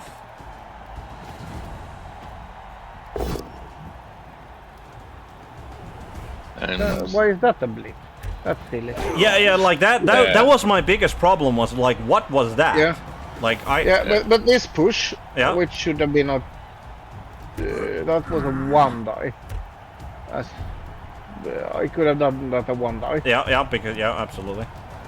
Yeah, but I should have if I make the block with the 3-man and the dwarf assistant, then the lineman up there can mark 2 players. Yeah.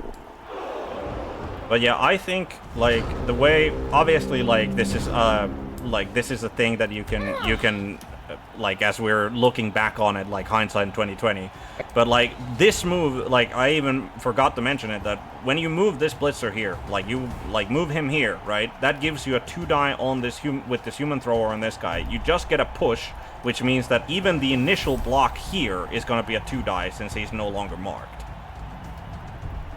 Yeah. No, I think the lineman I stood up. That was wrong. Yeah. Apparently, in for the pain. Yeah. He's seeing a 3. He's seeing 3 surfs instead of just the 2. Oh. I don't. We would have to roll back a little bit again. I mean, we're at the start of his turn 4, so this is the initial. Yes, there is a 3. I do everything apart from the blitz. Yeah. That I've done. Yeah. So block the guy into the guy. Yeah. Then I blitz the bottom blitzer.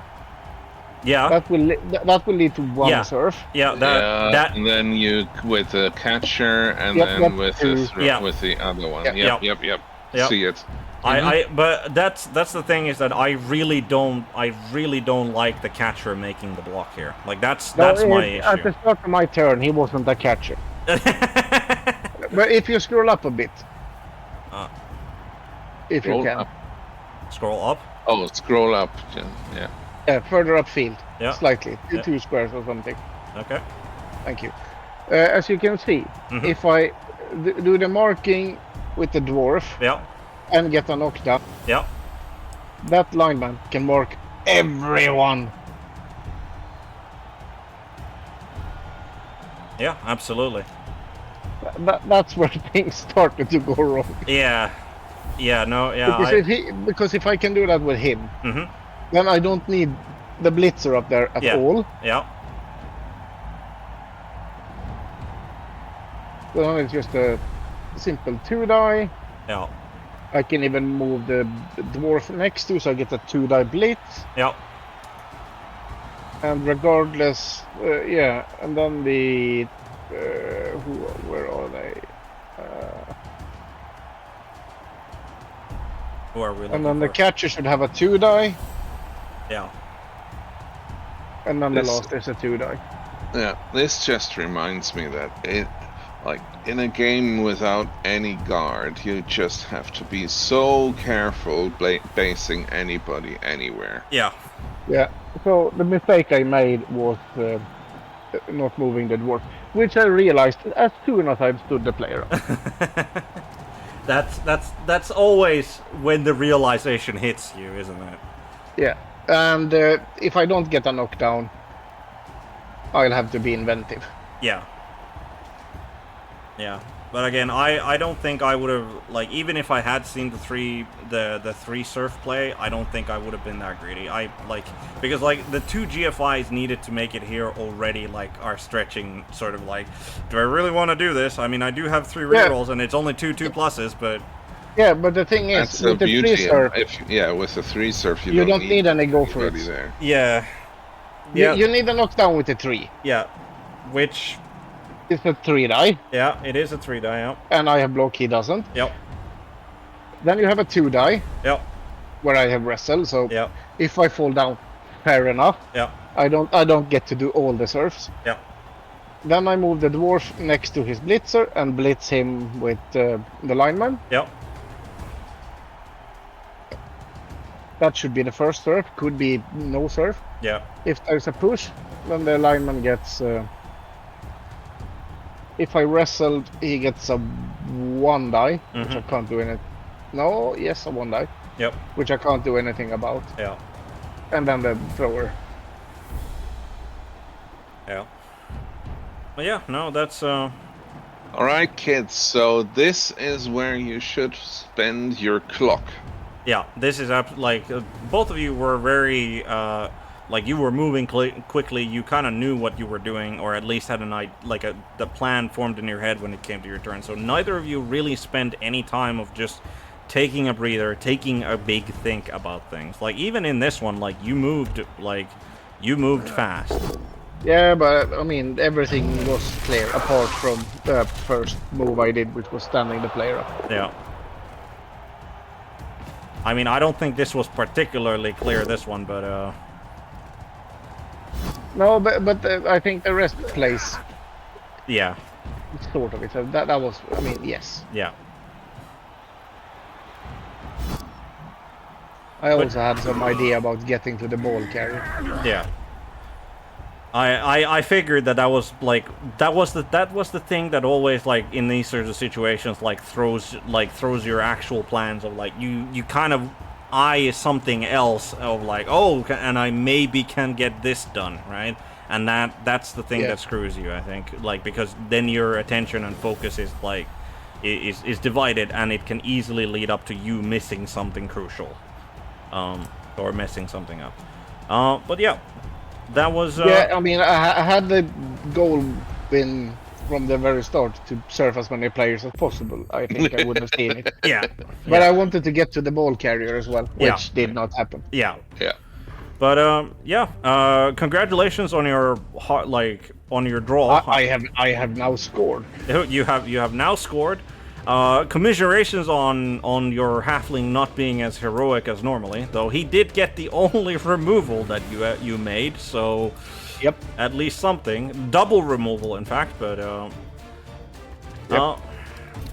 But yeah, I don't think either coach can really feel like hard done by that game. It was a very technical, very both definitely showing their quality as coaches there. So one die blocking was useless. It just didn't go. I mean, I'll be honest. Like the fact that you managed to get the score, like a lot of it came down to the fact that he had no rerolls and he rolled a double skull. Because I think he could have made your life quite miserable had he made that 2-die block, and taken down the catcher. If he had gotten the catcher down, yes. Yeah, and I mean, as long as the catcher stands, that's fine.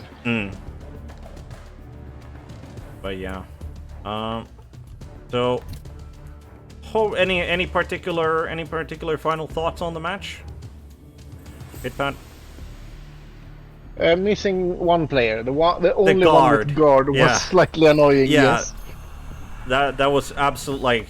The guard blocker would have made such a difference in that game.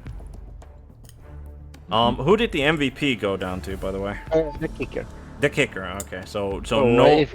If Borke validates, that is a random skill up. Okay. No other level ups, I assume. No. Yeah. That was the catcher's first start play point. Yeah. Well, it's a second catcher. Yeah, I believe we witnessed the first one get his career ended.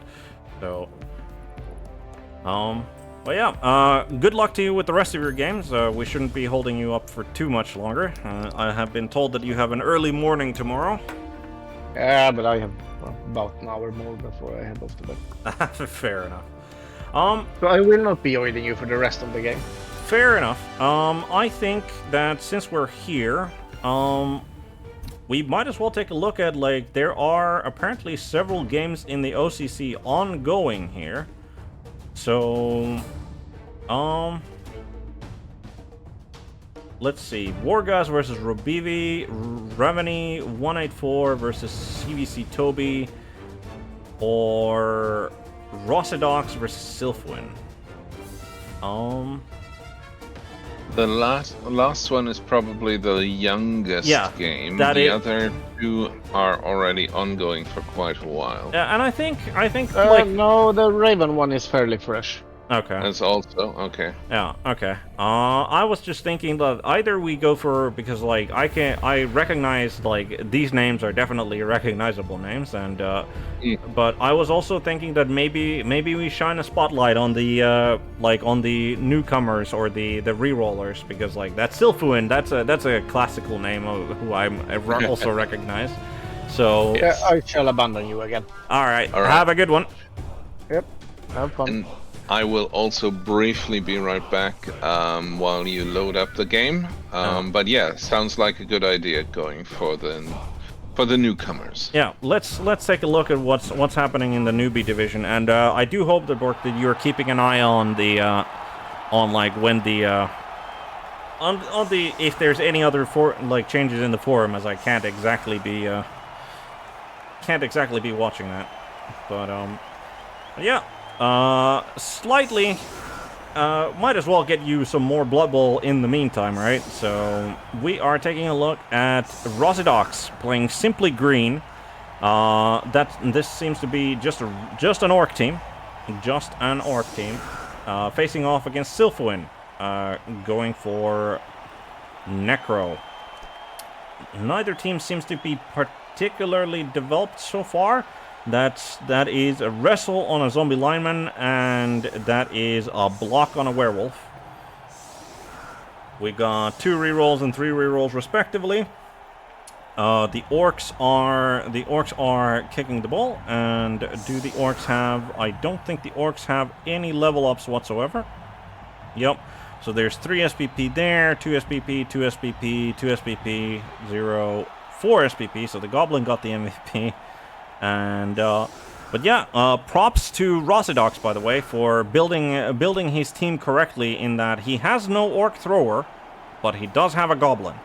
Now all he really needs is a Troll, and he'll be good. Neither team, well, neither team, not that the Necro have access to it, but they do not have an Apple for the Orcs, but, well, Orc high armor, generally speaking, means that we're not going to be seeing too many armor breaks, unless they get really, really unlucky there. But yeah, taking a little bit of a breather from the high and mighty, and taking a look at what's happening in the grassroots movement of OCC. Always, I do not recognize Rosidox as a coach name. So could be that they're new, or could be that I mean, obviously, I don't know everyone who plays in OCC, so might have been here for a while. But I think they are new. Whereas Silfuin is someone who's a proven and tested veteran coach, and he's taking a rather interesting offensive position.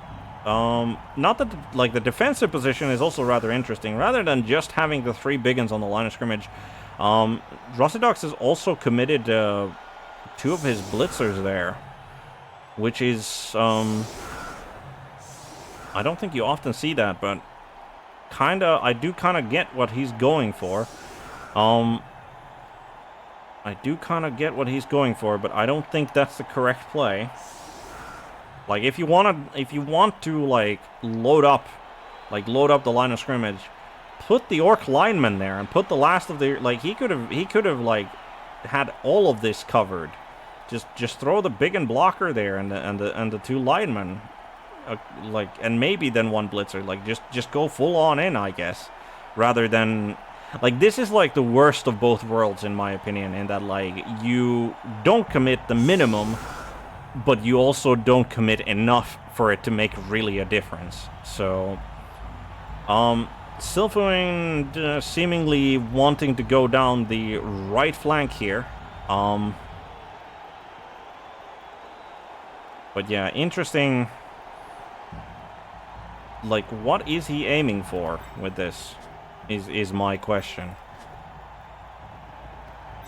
I am just back. Welcome back, Borke.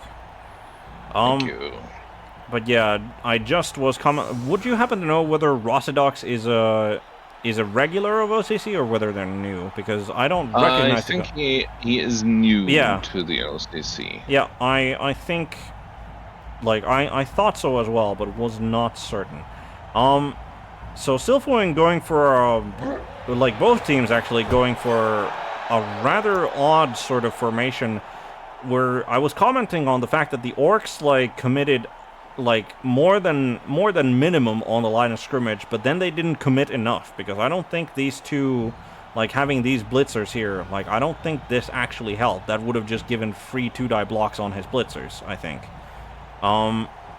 But that is... Kickoff result is perfect defense. The Orcs get to move 2...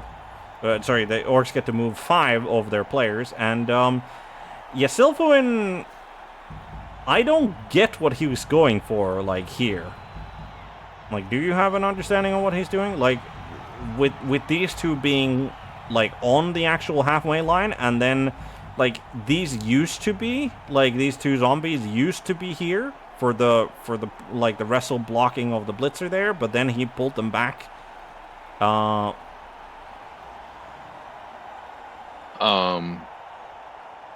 They used to also be... Well, I think he was probably going for knocking down every Orc he can see. He's got the muscle with the mummies, and then... Those are flesh golems.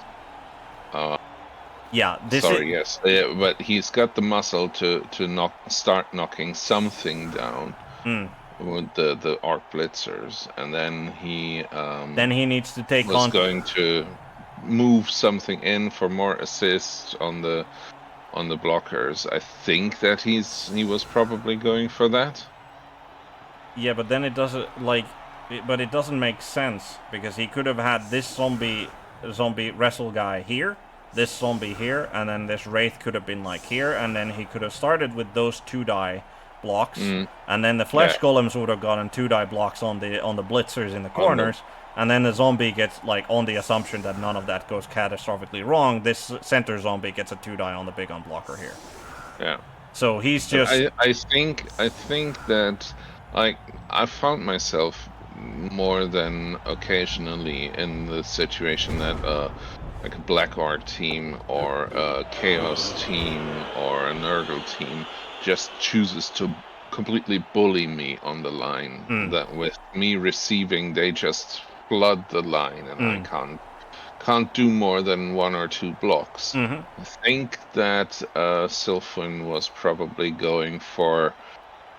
was trying to make a few more than just those 1 or 2.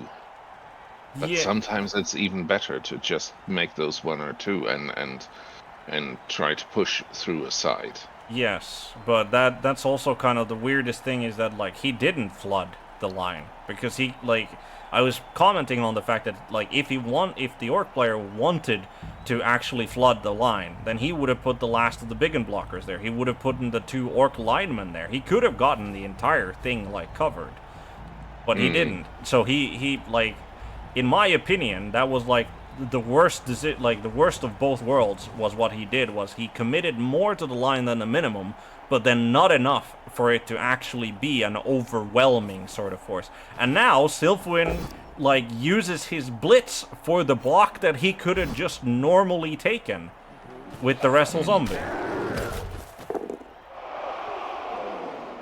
Although that is also, I mean, because of the perfect defense or the solid defense there, that is actually something, keeping a few players back is sometimes good, because otherwise the player who gets a solid defense can just choose the blocks. Yeah, and I think that, like, that is probably the explanation for the move that Silfwin did in taking back the 2 zombies from the line, was that just in case. But, like, that's what? That's one kickoff result out of how many?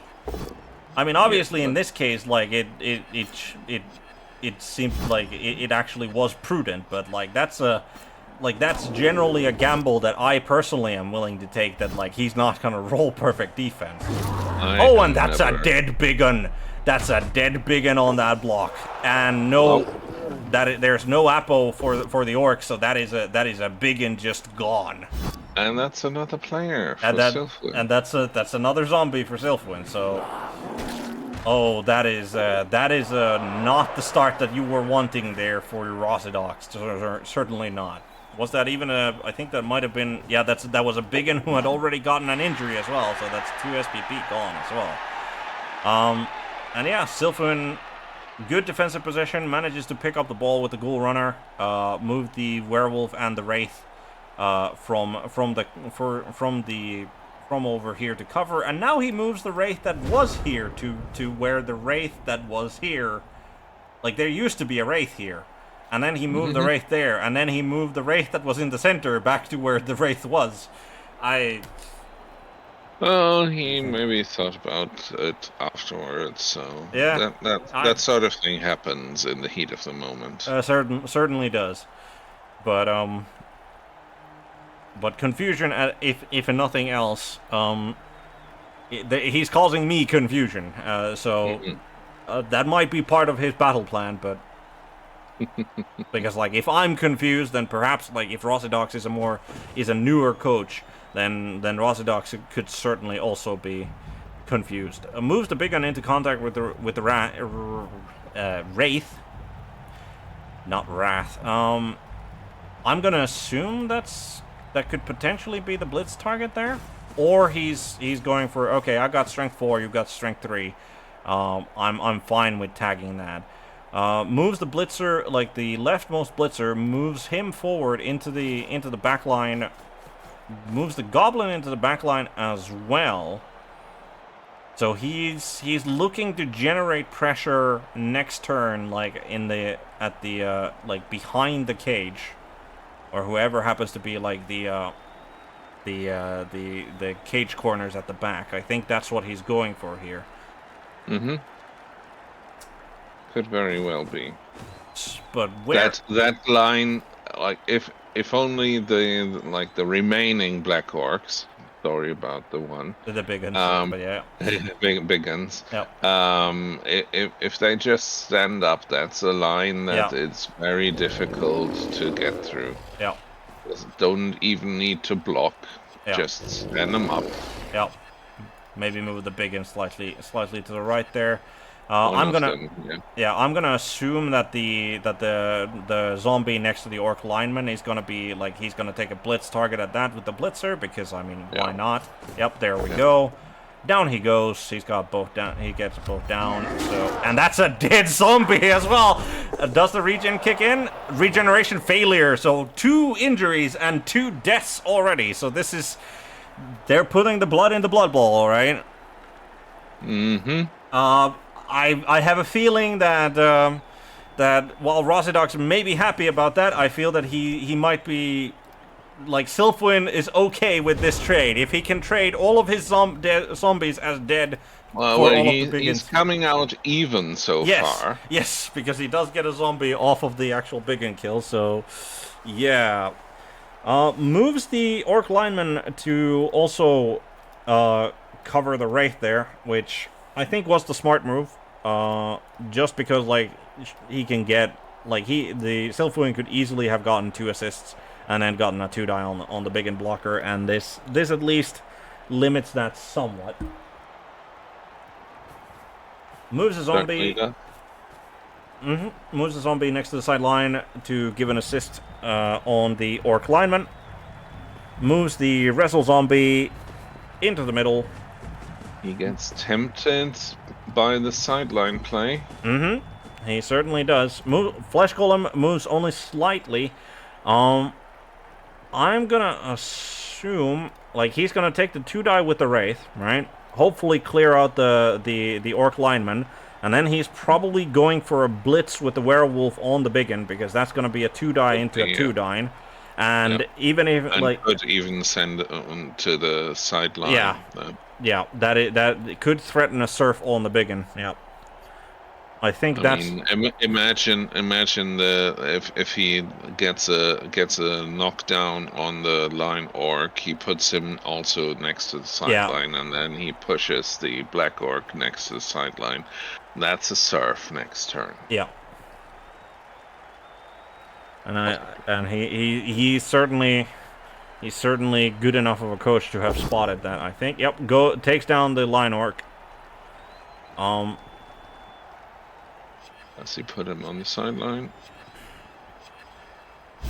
No, he does not. Okay. Now he's got the 2 assists on the big blocker. Yep, here comes the werewolf. Gets a both down, so no surfing the biggin. He does have block on the werewolf, so does still manage to take him down, no problem there. And then moves the wolf slightly back to not be vulnerable to. I mean, that does mean that there's going to be a zombie that needs to go there. No. No? No.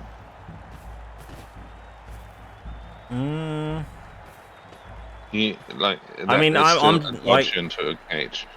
Yeah, I mean, I'm just thinking that he Rossidox will be able to get people on the assumption that he moves the orc lineman again next to the wraith and the zombie, and then he goes for a blitz with the big blocker, takes down the zombie lineman, and he can get next to the werewolf, and then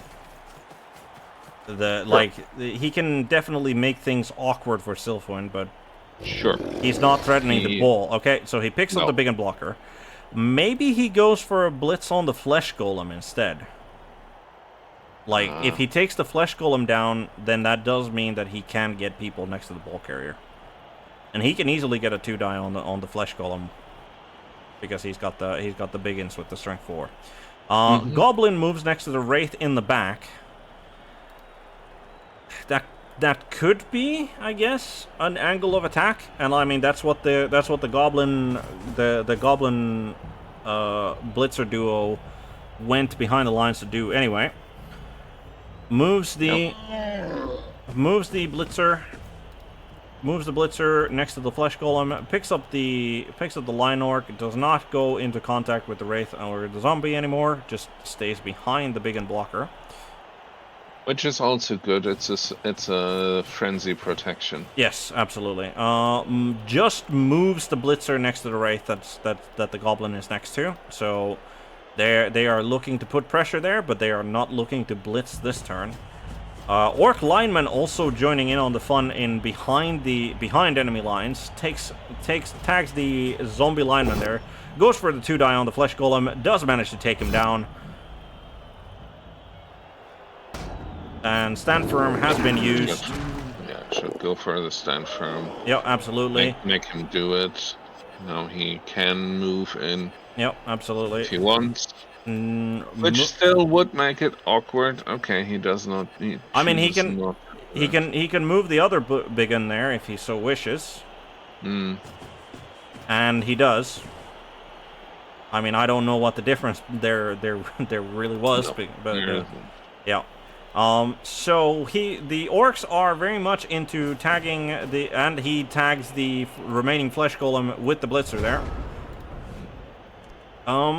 Yeah, I mean, even with one of the big ones gone, like, the strength advantage of the orcs is put on full display here, I think. I mean, he can blitz away the big one with a flesh golem. Yeah, absolutely. And I mean, doesn't even need to do it with the flesh golem. Like, he can, if he wants to, he can get a zombie. Actually, never mind. That big one who's like in the center is I think that's more troublesome for Silfuin than the big one that's actually next to his ball carrier and the wolf. Like, I think that limits his movement options a lot. Oh, no, don't get me wrong. He's in a bad position currently. He goes for the 1-die. We have to recommend Rosidox here. That is. I mean, he's got blocked. The big one doesn't. So. Yeah, But that doesn't really solve anything for him. I mean. Well, it does now, because now he could risk the dodge with the ball carrier and run away at this point. He has the means to now. If he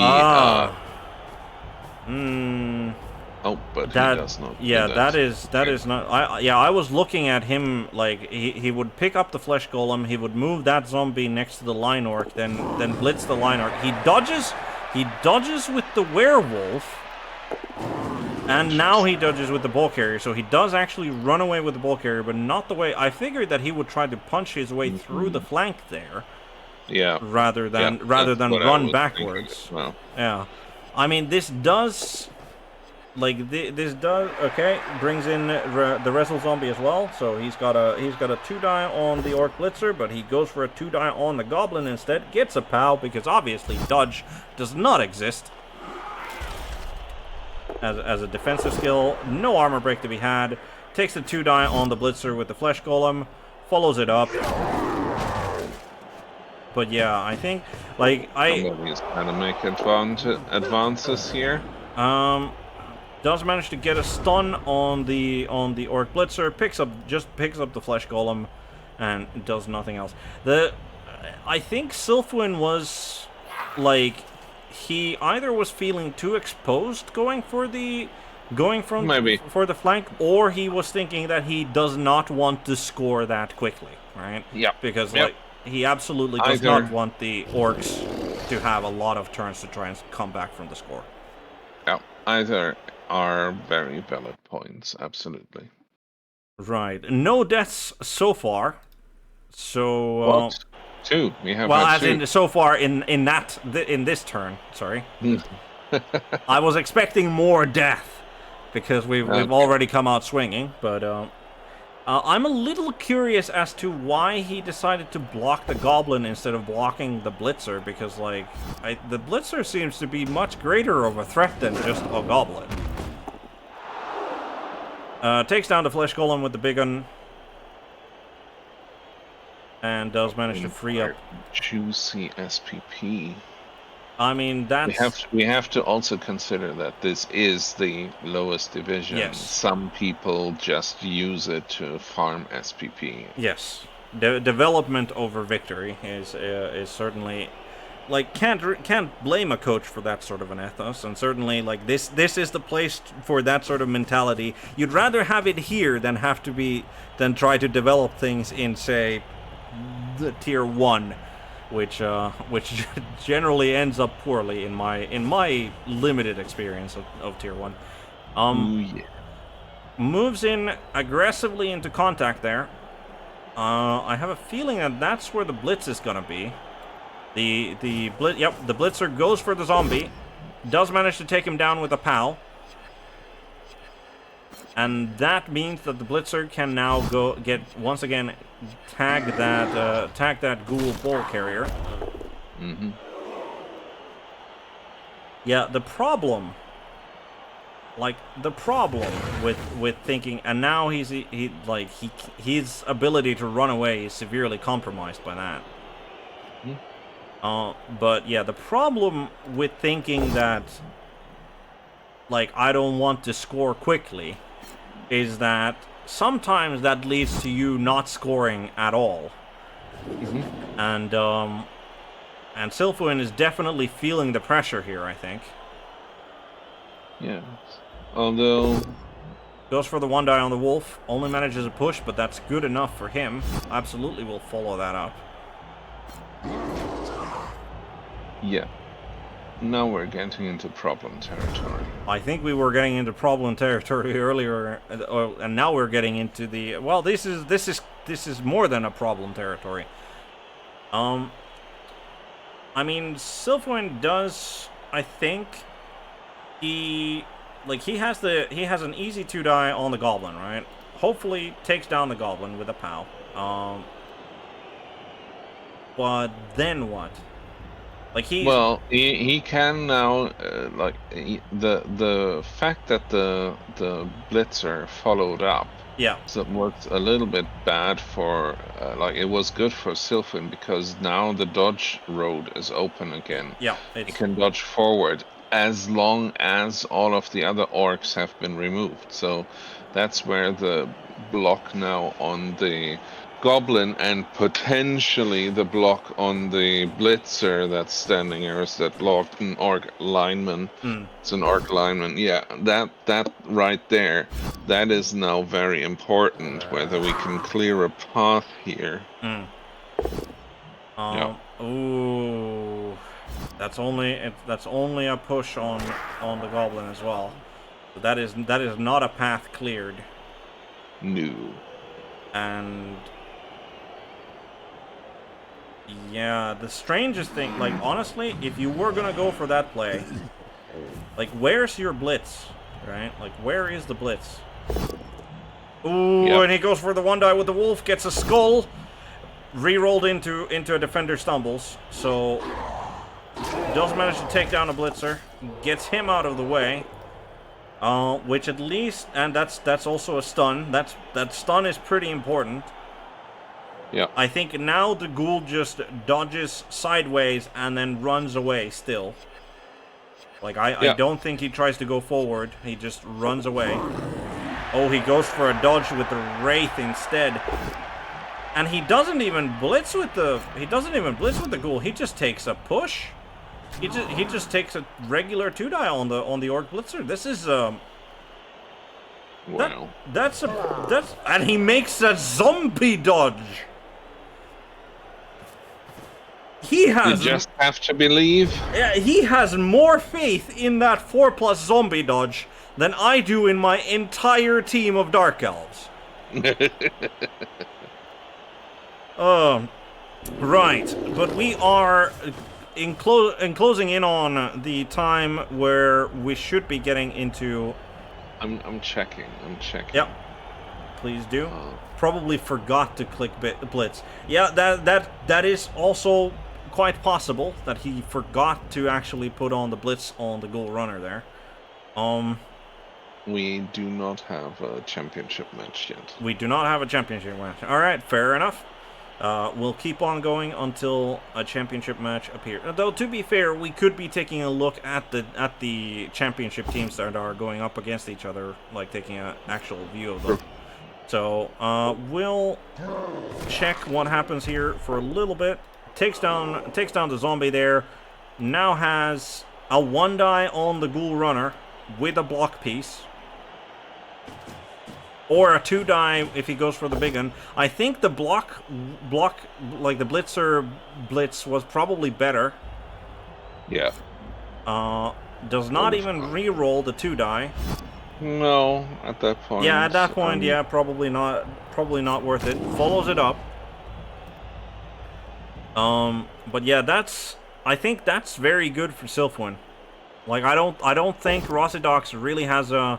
Takes down the flesh golem in the middle there with the biggins, which does free up one of his other biggins. I'm gonna assume that he's gonna go and tag the wraith there in the middle, but yeah, I think the situation could have gone a lot worse for Silphwin, but yeah, taking that 2-die with the biggin blocker rather than with the blitzer.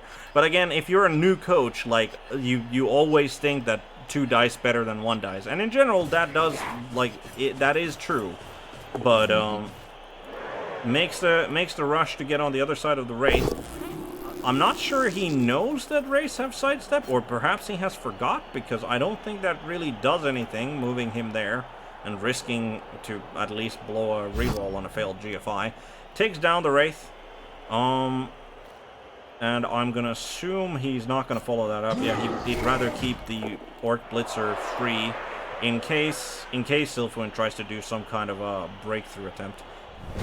But yeah, I think with that we are going to be hopping out of this game. Good luck to both coaches. It seems to be a very brawly game so far.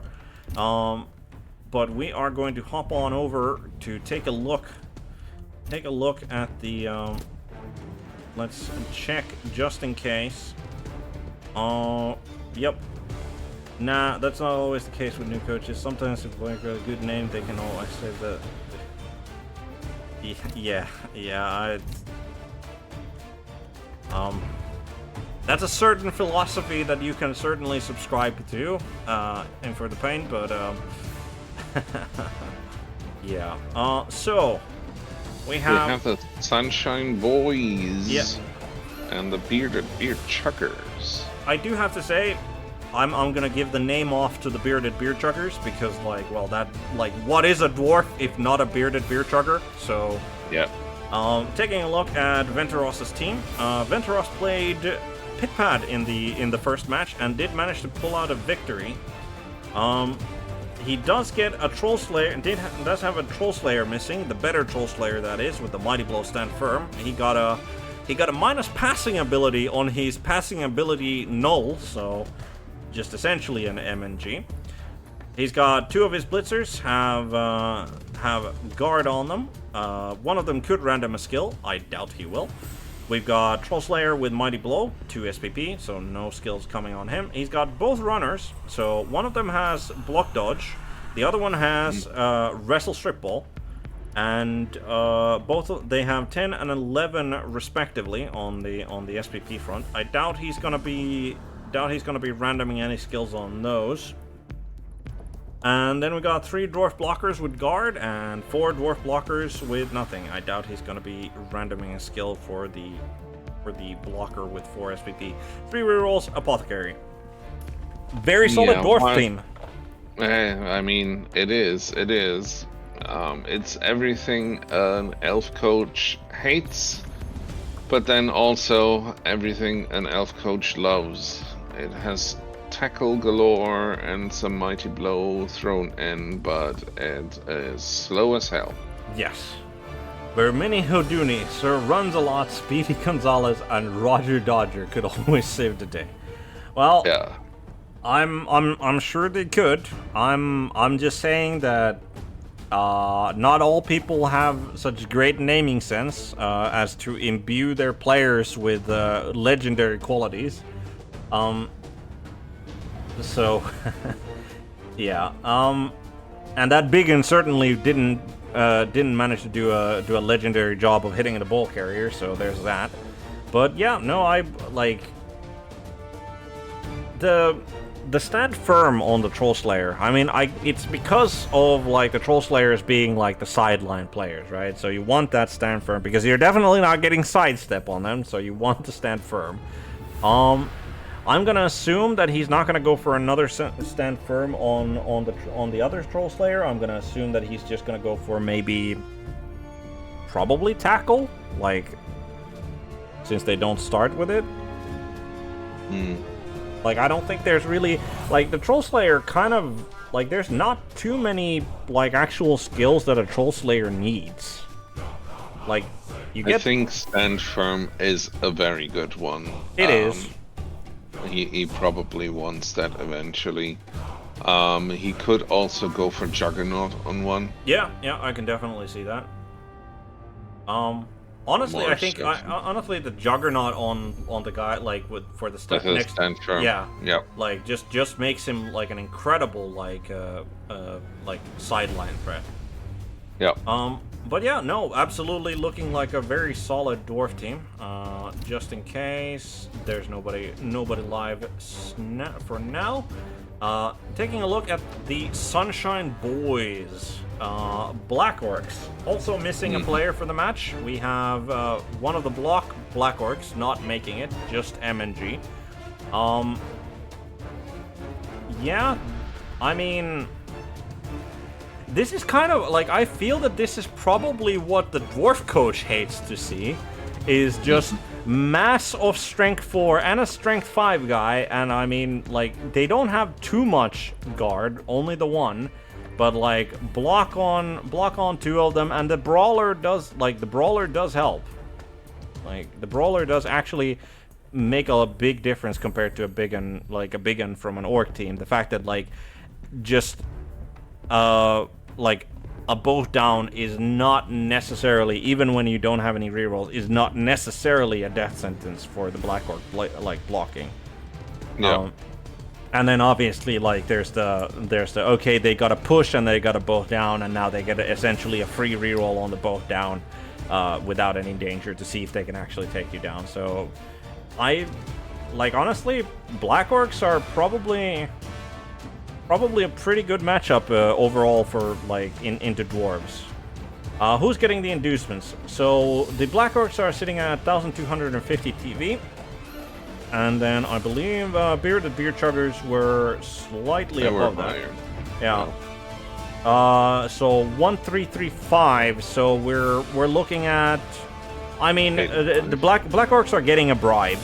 Like they're getting a bribe, and then they're getting an assistant coach probably. Yeah.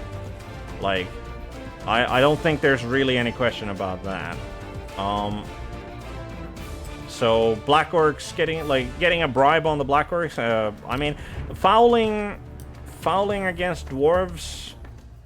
How much was it? Yeah, it's like 85. 85. Yeah. So like there isn't really too much that they can do with that amount of inducements. Yeah. So, yeah, I'm guessing bribe and an assistant coach or a cheerleader. But yeah, no, I think like compared to the other Black Orc in like the compared to Kabusta's Black Orcs, I like the Sunshine Boiz less because of the fact that Kabusta used to have a movement 7 goblin for his ball carrier. We're live. All right, wonderful. So off we go to Sunshine Boiz, coached by Danton, versus Wenteros and Bearded Beerchuggers, and it looks like it is going to be the dwarves who get to receive, and as suspected, there's a bribe. There's a bribe and an assistant coach for the Black Orcs, and it's perfect conditions. So, looking just like we expected. But yeah,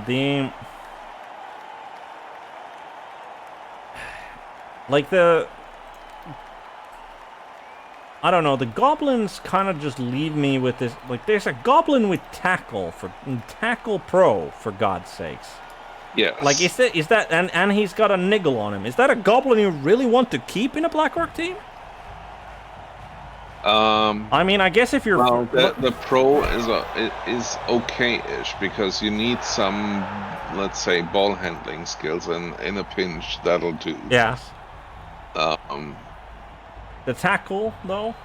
Yeah. I mean, it's one of those where, like, okay, if there are skinks in the division, or if there's, like, other goblins in the division, or if there's, like, even elves on the division, like... Yeah, having a pro tackle guy, like, helps if you can get the assists in. So, like, it's not the worst thing to have. Because it's not like the Black Orcs are going to be picking up tackle very soon most of the time. But the kickoff result is a solid defense. So the Black Orc team gets to move 4 of its players. And solid defense is one of those that, like, can really actually mess up with dwarves. But thankfully for the dwarves, they have 5 guard on the line of scrimmage. So, probably not going to be a problem. The line of scrimmage is not going to get messed up. But what Danton can do here is, move strongly on his right-hand side. Yep, and that's what he's doing. And if the dwarves don't pick up that ball, if they don't roll that 3 up with a reroll, then they're in a lot of trouble. So, always worth a shot. Yes, and that bounce. Look at that bounce. Yeah, like that is asking for the dwarf runner to just flub the pickup and then bounce like right towards the Black Orcs there, and just being like, oh boy, are you in a mess? And I mean, obviously, I don't think it's gonna be the runner. So starting off, 2-die block and that's already a dead Black Orc. Okay. Wow. And an apple used. And he's saved. Okay, so that is an apple already used, and a would-be dead rookie Black Orc has been saved by the apple, but we must be giving, like, some kind of a curse here. Like, it's either us or Yawn in the chat who is called... It's always Yawn when there's deaths happening, so... Yeah. But that's... Like, that is a staggering amount of, like, AV 10+ people that we've already... Well, 8+ for the zombie, but, like, 3 deaths on those players, like, it's such early stages of the game. Yeah. And, like, By the way, Alessa's, on your screen, the chat is currently not displaying. The chat is not... No. Wow, really? Yeah. Must be in the background or something. Why is the chat not... Okay. That is weird. That should be. Huh. Okay. It's okay. I mean, we are relaying the messages anyway when. Yeah, whenever somebody chats in the chat, like, we are absolutely though. Yeah. Why is the chat not showing? I will leave you to commentate. I'll commentate. Yeah. So we have we've had a little blitz there, taking out another Black Orc on the line and preparing to take out the troll as well, while making or securing the ball at least a little bit. But I am wondering what the plan is going to be. Oh yeah, block takes down the troll. Troll is okay so far. Nothing else. No further armor broken apart from that initial death. But yeah, where's the runner going to go if he picks up the ball? He picks up the ball. He does make it. Where is he gonna go? He thinks that is safe enough. Yeah, that might be safe enough. Okay. He's definitely still going to get under pressure a little bit there on the right-hand side, I feel. Yeah. So, from my quick search, this seems to be an OBS issue, which would require me to close the OBS studio and delete a certain cache in the repository. So I am not going to be doing that because this is going to be non-stop commentary on the games, and it's unfortunate for, you know, for the chat that they're not showing up, but yeah. But I'm gonna check if there's anything I can do in the actual settings of OBS. But Danton decides not to put pressure on the ball right now, but rather make the conditions in the center brawl more favorable for him. Oh yeah, he's setting up for a nice gang foul there on a dwarf. Yeah, getting rid of the guard dwarves is definitely in Danton's interest. So yeah. The dwarves are going to take some time getting to the end zone anyway. Might as well focus on something else in the meantime. Absolutely.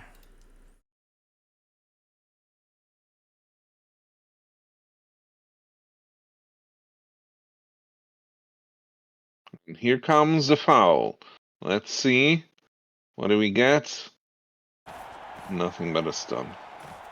Not even a stun. Or wasn't it even a stun? Nope. That was a 4 and a 2. So disappointing. I thought it was a 3, and then I think we would have broken it. But yeah. Such a disappointment. But I'm sure that Danton will have more chances of fouling.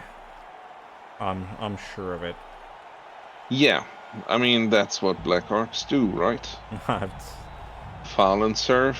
I mean, depending on who's playing, the team might not even matter. There are just some coaches who will just foul regardless. But takes down the troll in with the block guard blitzer on the line of scrimmage there. Deciding whether or not to follow that up, well, where the troll goes down and whether or not to follow up. Yeah. This is a little bit of a decision of, like, do you want to try and create favorable conditions in return in the center? And I think that Wenteros is going for that a little bit. He's trying to keep up in the center. Yes, absolutely.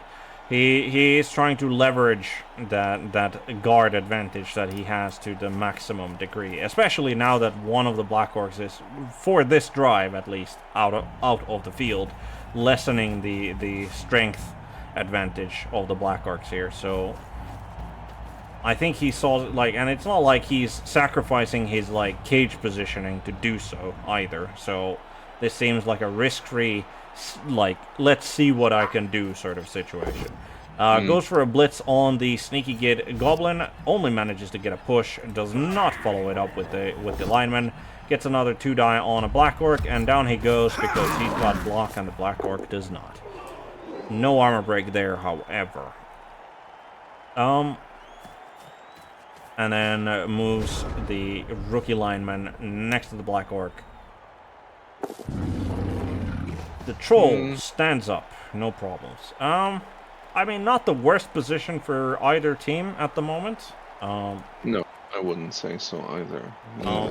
Unfortunately, with the massive guard, it is going to make it slightly more difficult, I think, to set up for any sort of a gang foul, unless Danton is willing to take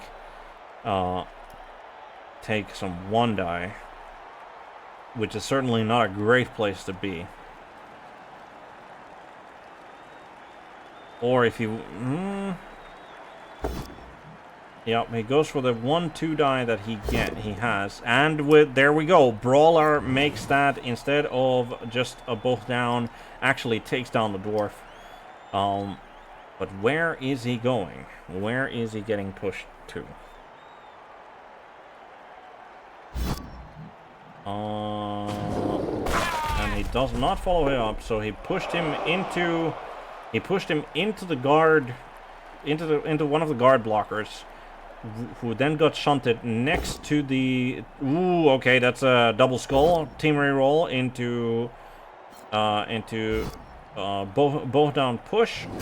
Only gets the push because no brawler on the blitz block. So now, where is he going with that guard Black Orc?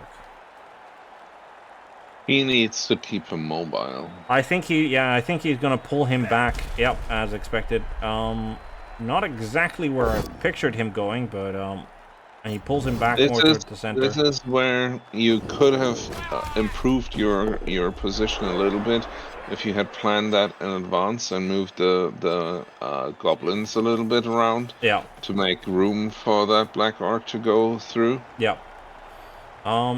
Does manage to take down the rookie blocker there and does not follow it up with the block Black Orc. Starts moving the goblins to the left flank to cover the dwarf advance, or potential dwarf advance that way. But yeah, I mean, again, not bad position for either team here. And yes, you're correct there, Infectapine. No brawler after a reroll. Goes for the foul and still nothing. Just the one assist and does not get anything. But at least no ref interference either, so...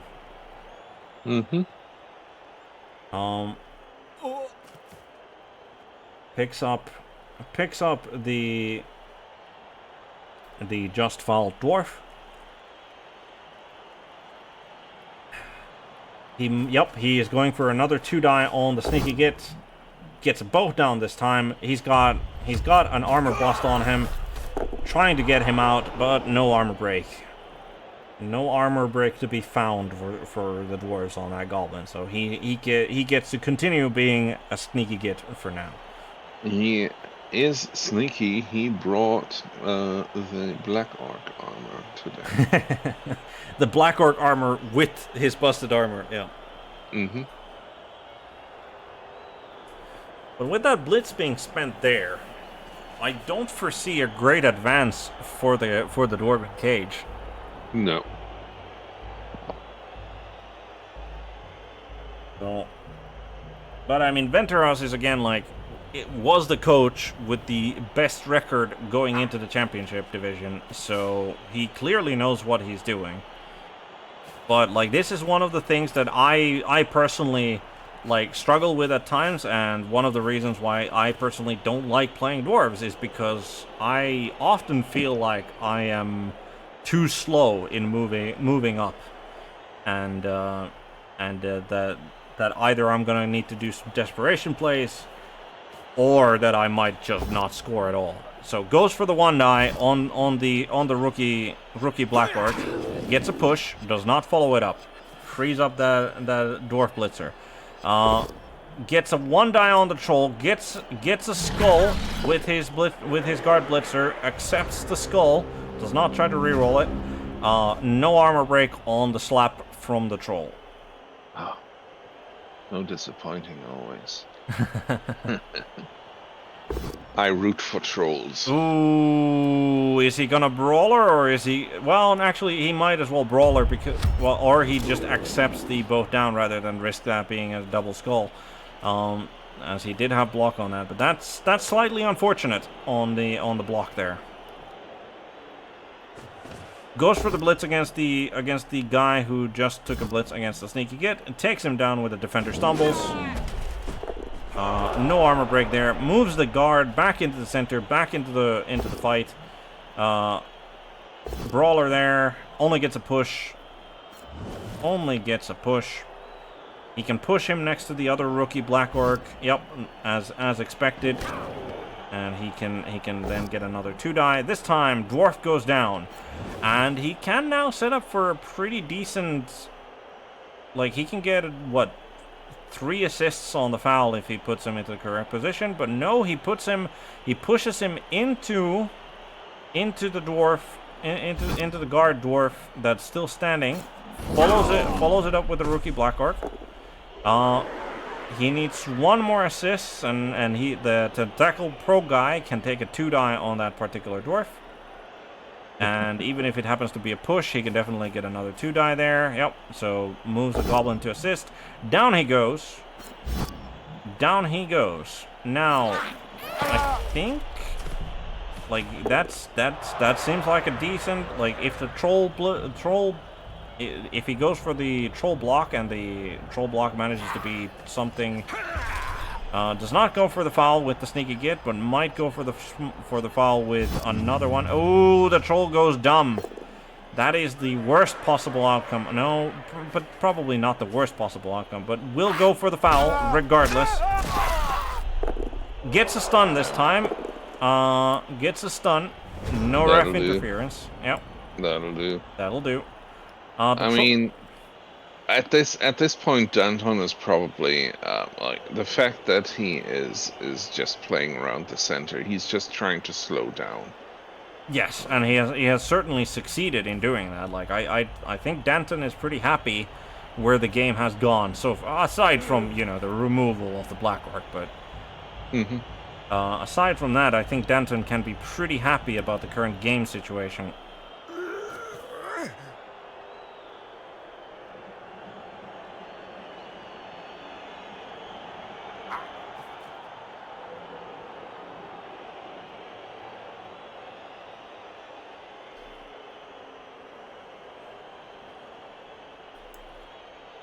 Now, so he picks up the blocker with guard in the center, who's completely surrounded. Picks up the guy who failed to do the 1-die on the troll as well. Picks up the guard blocker on the very right, who's tagged by the Black Orc. And now he takes his time to think about his next move, and he's done thinking. He moves his rookie blocker into contact with 2 goblins. Moves the wrestle strip ball guy into contact. Goes for the blitz with the troll slayer. Does he take the? Yep, he takes the both down rather than a pow. I think yeah, he's going for the troll swing. Yep. That gives him a troll block there as well. Yep, for 2-die. Instead of the 1.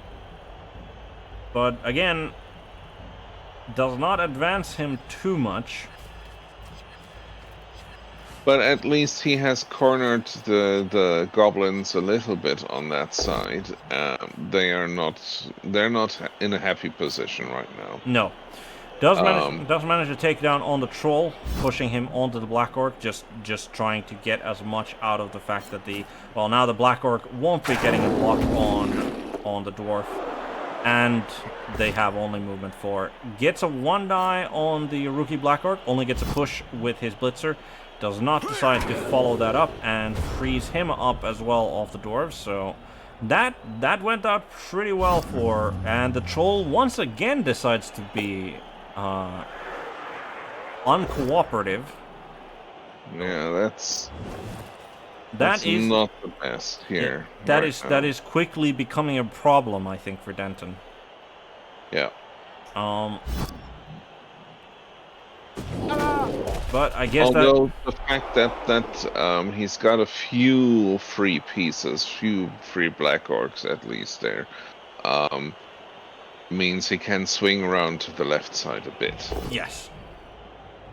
Takes down the guard blocker on the very right. Takes down the guard blitzer in the center with his own guard piece. I'm gonna assume, yep, and he's not gonna. Oh, he actually follows that up. Okay. I thought that he wasn't going to, but I think he's got his blitz target now in sight. Yeah. And he's going to actually attempt to apply pressure to the ball carrier. Yeah. Moves the Black Orc to the left before any. Oh, okay, that was not the target that I was thinking of. So not going for any pressure on the ball carrier. Takes down the guard dwarf blocker. And where does that rookie Black Orc go? Does he? I assume he's going to keep him free rather than going into the brawl, because he doesn't have guard, he doesn't have block, so I'd rather probably have him free. No, he does actually go into contact with the Well, that is the one place where he will probably not be outstrengthed. Yes. But and that's he can then help free up the guard Black Orc again next turn. Yes, goes for a 1-die with the pro goblin. Manages a push. He manages a push, and he pushes him into the guard blitzer. And now, yeah, I mean, he's still going to be very useful in that situation. Gets in another assist, manages to take down the other rookie blocker. Down he goes to a goblin, no armor break. And then now he gets to dodge away with the goblin because there's no tackle present. Goes for the foul on the guard blocker with the sneaky git, nothing. He is trying. He is trying his heart out. And that is also, he has also managed to keep his Black Orc in the back there. Like, he has now freed it once again. So, yeah, again, like this is fifth turn for the dwarves, and they have not yet crossed the halfway line with the ball. Like, I would be starting to get real nervous here if I was Wenteros. But again, Wenteros has proven himself to be a better coach than I. So. Moves in a guard to assist, so manages to take down the guard Black Orc. Yep, takes him down with a defender stumbles, follows that up. Nah, a lot of time, totally safe, says Jon. Yeah, sure. Only manages a push on the rookie Black Orc. There's a stun on the guard Black Orc. That could come... That can be pretty big, I think. The stun on the guard. That might be the tipping point where now the dwarves decide to change the flank once more. Yeah. They need to rely on one or two dwarves keeping the goblins busy with their tackle, but no. They're going in here. They're keeping to Wenteros' right-hand side. Decides that he has the Black Orcs where he wants them, away from this side, and he can dominate the goblins here. There, down goes another one, stunned. So... I mean, yeah, he is now advancing very slowly. Yes. No, he's not advancing at all. The ball stays where it is. Yeah, well, I mean, the ball did take exactly one square step forward, so still not past the halfway line. And the troll finally becomes cooperative. So he's at least going to serve as something of a roadblock there. Again, if I'm Danton, I look at this situation and go like, yeah, I'm fine with this. Yep. Goes for the blitz on the guard piece there in the center. Only manages a push, but that is fine. He needs to stabilize this side a little bit more now. He's got another 1-die with a goblin there set up. If he wants to, he can obviously also move the tag the dwarf blocker with the goblin who is currently free, and then he gets a 2-die. Yeah. Like there is certainly things that he can do. He can also bring the untagged goblin bruiser to the center there, because then he's pro Goblin Bruiser actually gets a 2-die on one of the guard blockers instead of just a rookie one. But that's less important. Well, but that's what he goes for. That's what he's doing. Okay. Attempts to use pro, fails to use it, but well, no turnover, just a push, which isn't what he wanted, but it is what he has to contend himself with. Now he's got a 1-die, which he goes for and gets a POW. He gets a POW, takes down the dwarf, and then he's probably going to go for the 3+ dodge away with the goblin rather than take a hit for no reason from the dwarf blocker there. Yep. But the real question is he going to go for a 1-die with the Black Orc on the right? I don't think he wants to, but he does go for it. Gets a boat down, then he brawlers it into a skull. Just accept the boat down there, I think. If you go for the 1-die, just accept the boat down. But then again, he was operating on the influence that, well, I mean, it's only 1 in 6 chance that, like, it goes horribly wrong for me, so surely it won't happen. And also, if Wenteros were to go to that flank again now, that would still be a loss of tempo for him. Yes. So, I think that's why he took that block in the first place.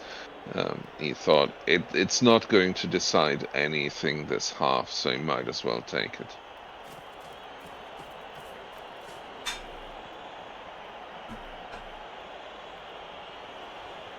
Fully agreed on that point, and as expected, Wenteros is switching gears and switching sides there.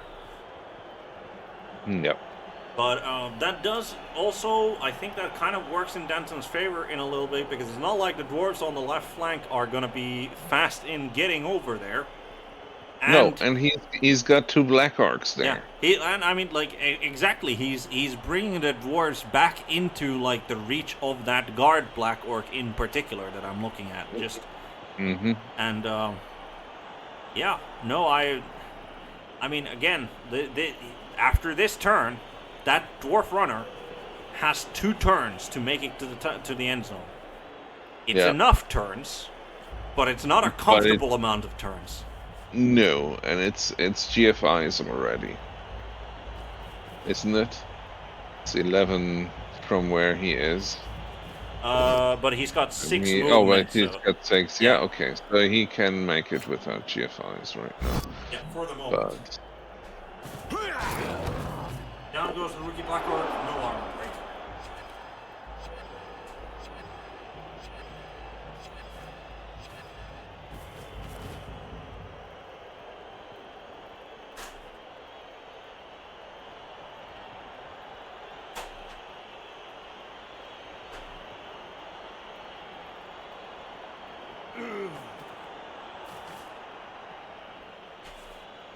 But yeah, this is something that I definitely commented on during Wenteros' game against Pidpad as well, is that, like, Wenteros plays a very slow game. Like, even for a dwarf coach, I think he plays a slow game. In the sense, like, not in the sense that he takes a long time taking his turns. No, that's not what I mean. But as in actually moving forward is the thing that he doesn't just do. It might, like, that might be his big strength then, though, that he knows, like, how to like how slow he can play, how slow he can still get away with it. Certainly, but at, like, in the game with Pidpad, I certainly felt like he wouldn't have gotten away with it had he not gotten lucky, or Pidpad gotten unlucky, as it were, in the sense that, like if the dice had, like, rolled a little differently in Pidpad's favor, like, it would not have been enough. So it certainly is a talent and a strength to know exactly how much time you need and how far you can push your team. But I think, at least from what I've seen so far, I mean, again, the guy went 7-2-0 in his seeding tournament division. So again, he's way better of a dwarf player than I probably will ever be, mostly because I wouldn't be caught dead playing dwarves, other than if I really, really have to. But it is one of those things where I certainly feel that he might be pushing his luck a little too much at times, like when it comes to how slow he plays it. But yeah, coming back to the actual game, picks up all of the Black Orcs, makes the blitz with the block Black Orc to free him up. The troll actually manages to make a block not cause a turnover, and otherwise just be kind of useful. Doesn't take down the dwarf, but still pushes and, like, tags another dwarf the Black Orcs are in a prime brawling position, keeping the dwarves occupied. Picks up the kick goblin and leaves him in contact with the dwarf blocker lineman. I guess also to be in the way for the other dwarf blocker lineman who's on the ground, and does manage to dodge away a goblin bruiser. So that's 3 goblins and a Black Orc with block, who are like free and on the prowl. And that's not a lot of dwarves. Only 3 free dwarves though, to move forward now. Though, to be fair, I'm well expecting that to be 4 free dwarves, because that Troll Slayer will probably Dauntless block into the Black Orc. Okay, like if he makes the knockdown. If he doesn't, then suddenly it's an uphill. No, it's not. Because he gets and then he gets to roll a Dauntless again, and if he makes the Dauntless, then that's another 2 die. Like it, like with the runner being where he is, he gives the additional assist. So so moves the dwarf runner forward first.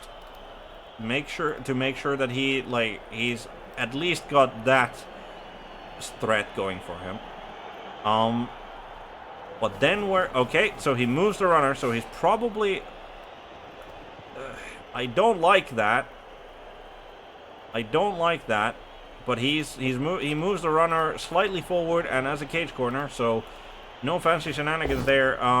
The blitz is there, and it's a double skull, but with a team reroll does manage to free up another dwarf for himself. With the blitz there, takes down the rookie Black Orc, and then what?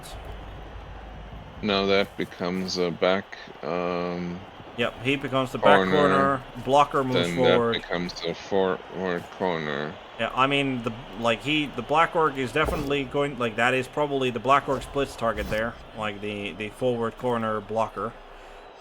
Takes down the goblin on the left flank. No armor break to be had there.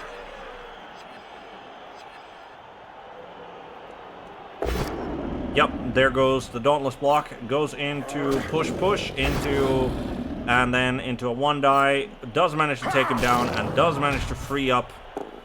Does manage to now also free up the Blitzer, who just goes as an extra safety in the back there.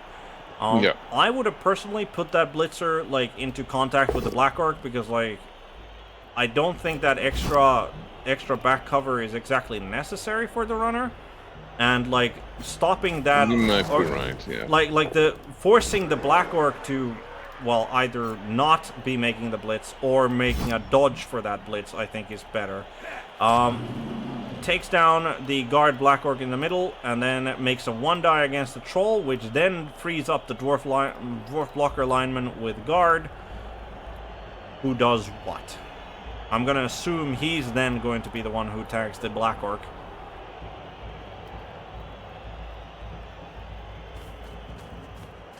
Yup, he tags... that I don't approve of. No. Because that is not tagging a Black Orc. Yeah, because now the goblin that's on the ground in the middle there will just stand up, and the goblin will then get a 2 die on that and frees up the Black Orc. I mean, sure, it stops the goblin bruiser there from moving, but that's not exactly a big concern for... Well, it could still be, because the Black Orcs could still try to just put an elf column defense in front of that cage. Yeah. And say, good luck, try and dodge this. Yep, okay, so he's going for the Black Orc blitz, so he's not going to be touching any of the cage corners there. And I think that is... He follows it up as well. But where is that Black Orc going now? That's the interesting question. Where is that Black Orc actually going? I have a feeling... He's spacing the forward corner. There. I mean... Or one back. And then he's gonna try to bring in... dwarf columns, elf columns, orc columns. Ooh, and that's a double one on the GFI. But yeah, he was trying to establish columns there. Yes, absolutely. But I mean, not much you can do if you roll a double one. But like, this is what I'm saying, is that like Wenteros could have been in a real trouble here to score, and his opponent got unlucky and he scores without issue. Like I cannot attribute this particular touchdown to Wenteros knowing exactly how much time he can take to score, rather than his opponent rolled poorly at a very bad time. Completely safe. Yeah. Yeah.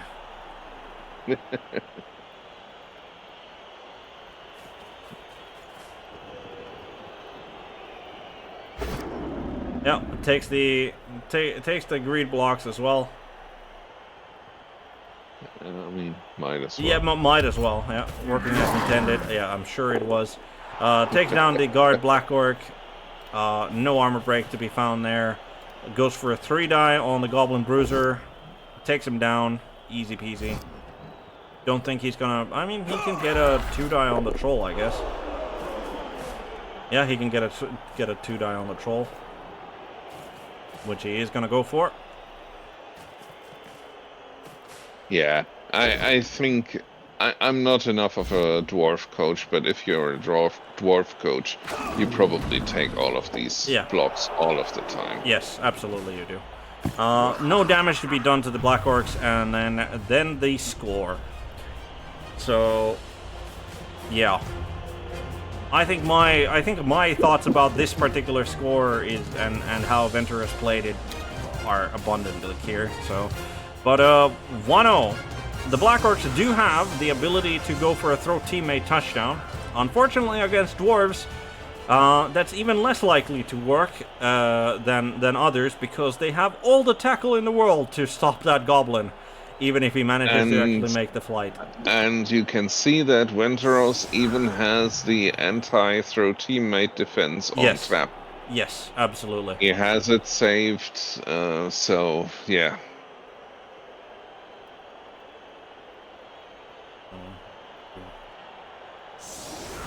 Man,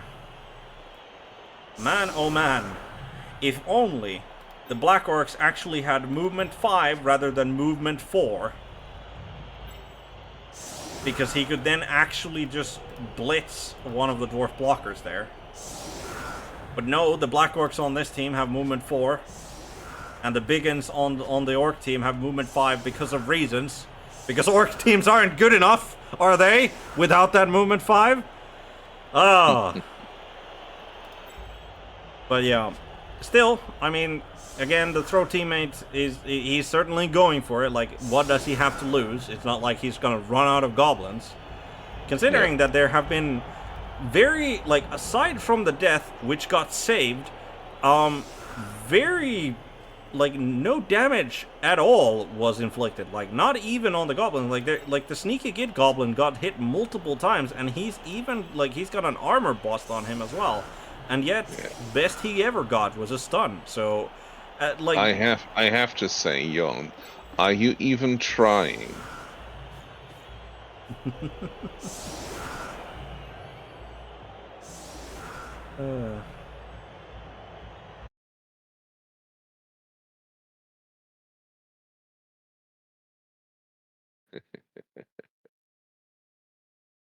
Nah. Come on. Put some Spice effort it up into a it. bit. Yeah. Absolutely. I don't like the setup of well, maybe he has calculated it and this is a little bit better in order to bring the ball to the goblin and actually have a shot from the beginning. Yeah. But I usually put the goblin on the line of scrimmage. Yeah. Or at least one goblin on the line of scrimmage. Yeah. That's not a kick that he wants. No. No, it's not. But he gets a square. He gets a square. He does get a square. Which does mean that so the pro guy goes 1, 2, 3, 4, 5, 6, 7, 8. So he needs to take the Goblin Bruiser who he's going to throw. He needs to take him back 1. Then he can go for the hand. Then he can reach him for the handoff. What? Or he's Or he's hoping for a good yeah, bounce. that was a good bounce. And he does get a good bounce. I don't think I would have gambled on that, but he did, and it worked out. So,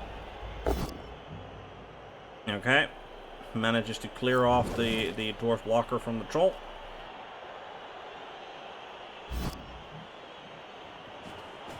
But yeah, if that Black Orc, who's standing there next to the troll, like, if he had... Oh, and he's... I don't know why he's going for the... I mean, I guess he thinks, okay, well, the throw teammate is so unlikely to happen. Might as well see if I can do some damage in the meantime. Which is like totally reasonable, because throw teammate is very, very unlikely. Yes. And he's probably also getting that sneaky get in there for a good old foul. Might be. I'm not sure whether I would do a foul instead of the throw teammate. I mean, it is sneaky get, so like that does lessen the danger there. But yeah, especially when he moved him there, where he only gets the goes for the blitz with the Black Orc, only gets a push. So not great blocking on the line of scrimmage, but at least nothing catastrophic happened. So he still has his one reroll.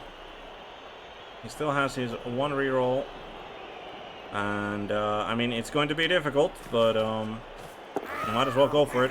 Makes the pickup easy. Makes the GFIs. Handoff. Fails the handoff. With the reroll, makes it. And now for the throw. Yeah, we're not even halfway through the difficulties here. No, because he still needs to make 3+ dodges. And he needs to, first off, he needs to land forward enough for it to matter. Okay. Yeah. Here's the throw. And that's not it. And he does not stick the landing either, but no armor break. And 1-0 halftime. It was at least a nice little aerial display. Yep. The fans will surely appreciate it, and it was a good effort. The fans would have appreciated it more had it actually hit a dwarf and then, like, I don't know, hurt him. But hell, if he could hurt any dwarves, that would be appreciated. But all right, we're off to the second half. With the Black Orcs receiving, they still have their bribe, and they still have full complement. So do the dwarves, and the dwarves are seemingly taking a very traditional setup of the 3 rookies on the line of scrimmage, and then just a wall of guard after that. He is keeping his blodge runner off the field, which I don't know if I agree with. Like, he has that one rookie blocker there in between the 2 guard players, and I think honestly I'd prefer to have the runner rather than the dwarf blocker. Like, just for the extra agility, the extra movement, and he's got blodge on him. Like, blodge is not much use against. Well, no, sorry. Yeah, I was suddenly confused. Blodge is of use, of course. Quite a lot of use, actually. Yeah. But yeah. I mean, it is the one piece I don't think that he wants to risk, however, losing, because like that is his, arguably that is his best player, with his like Troll Slayer not be like his other Troll Slayer not being on the field. So and like that is the piece that if he can force danton to score quickly, then the runner is going to be obviously the person who's probably going to be on the ball carrier duty again. So he does not want to risk him getting either hurt or sent off because of an officious ref. So, but yeah, danton shuffling around his formations here a little bit, but seems to end up with 3 Black Orcs on the line of scrimmage, the 2 block ones and the guard one, and then the troll as well in support.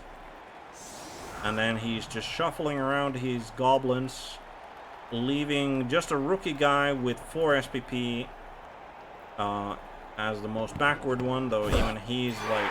Oh, and that's a blitz. Well, the game's not making it easy for Danton, is it? Certainly not. He does at least have a decent blitz defense. And I mean, it's dwarves. Yeah, it's dwarves, and most importantly of all, the kick is not short. Like, the kick is of medium length, and it's in the center where he has the most tackle zones. So even if the dwarves tried, I don't think they can get any interference on the ball. Yeah. He does get the maximum of people active on this blitz. Yep.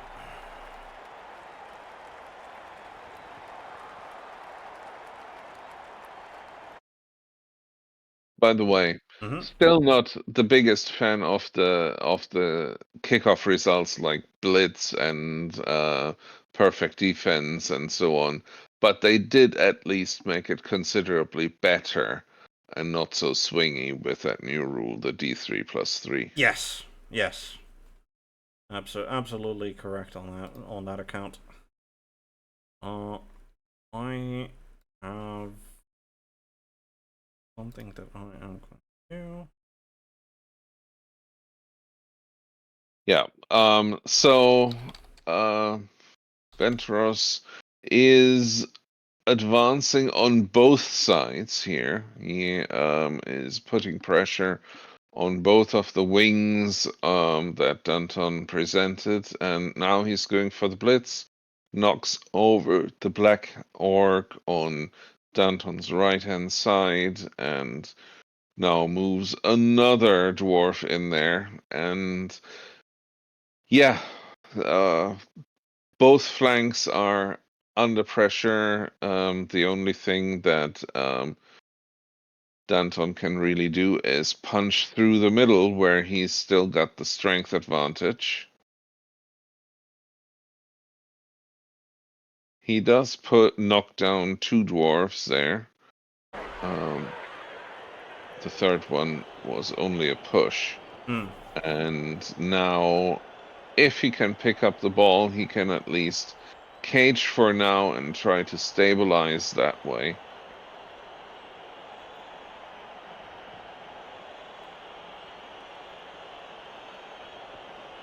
On the left-hand side, he can even get a block on one of the dwarves there as well, if he gets an assist. In. Which easy enough for him to do. But I think the question here is, I mean, I would imagine that he's gonna go for a blitz on the left side there as well. Like, he gives an assist. He gives an assist over to the Black Orc. The Black Orc hopefully takes down like the blitzer, and then he can go for a goblin blitz on the dwarf blocker who remains there next to the Black Orc, I think. Sure. Yeah, and there, I think you're right, because now he has brought the ball over to that side as well, so that is probably going to be what he's going for. I definitely would have tried moving the troll before doing this block, however. Like, he still got movements that he could do before, like, risking anything, so... on the other hand, why risk a movement with the troll right now? Yeah, keeping him yeah, fair enough. Fair enough, troll. You have proven yourself. And he went for the blitz with the troll. That's not... No. No. That was not the correct play. That was absolutely not what you wanted to do.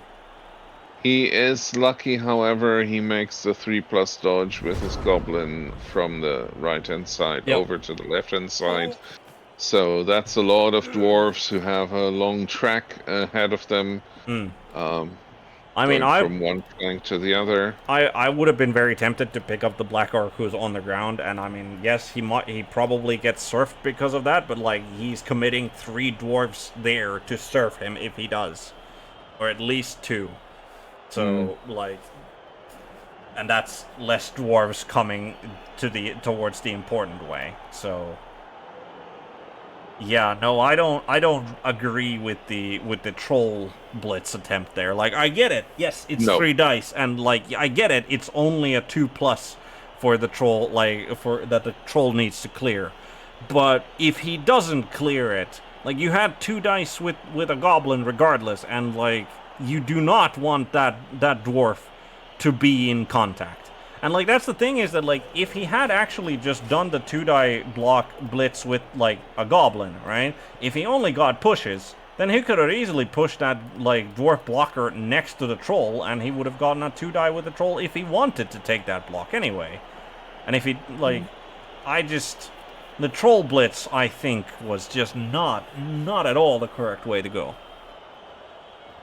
Nope. But yeah, Wenteros, definitely aiming to take as much advantage of the situation as possible.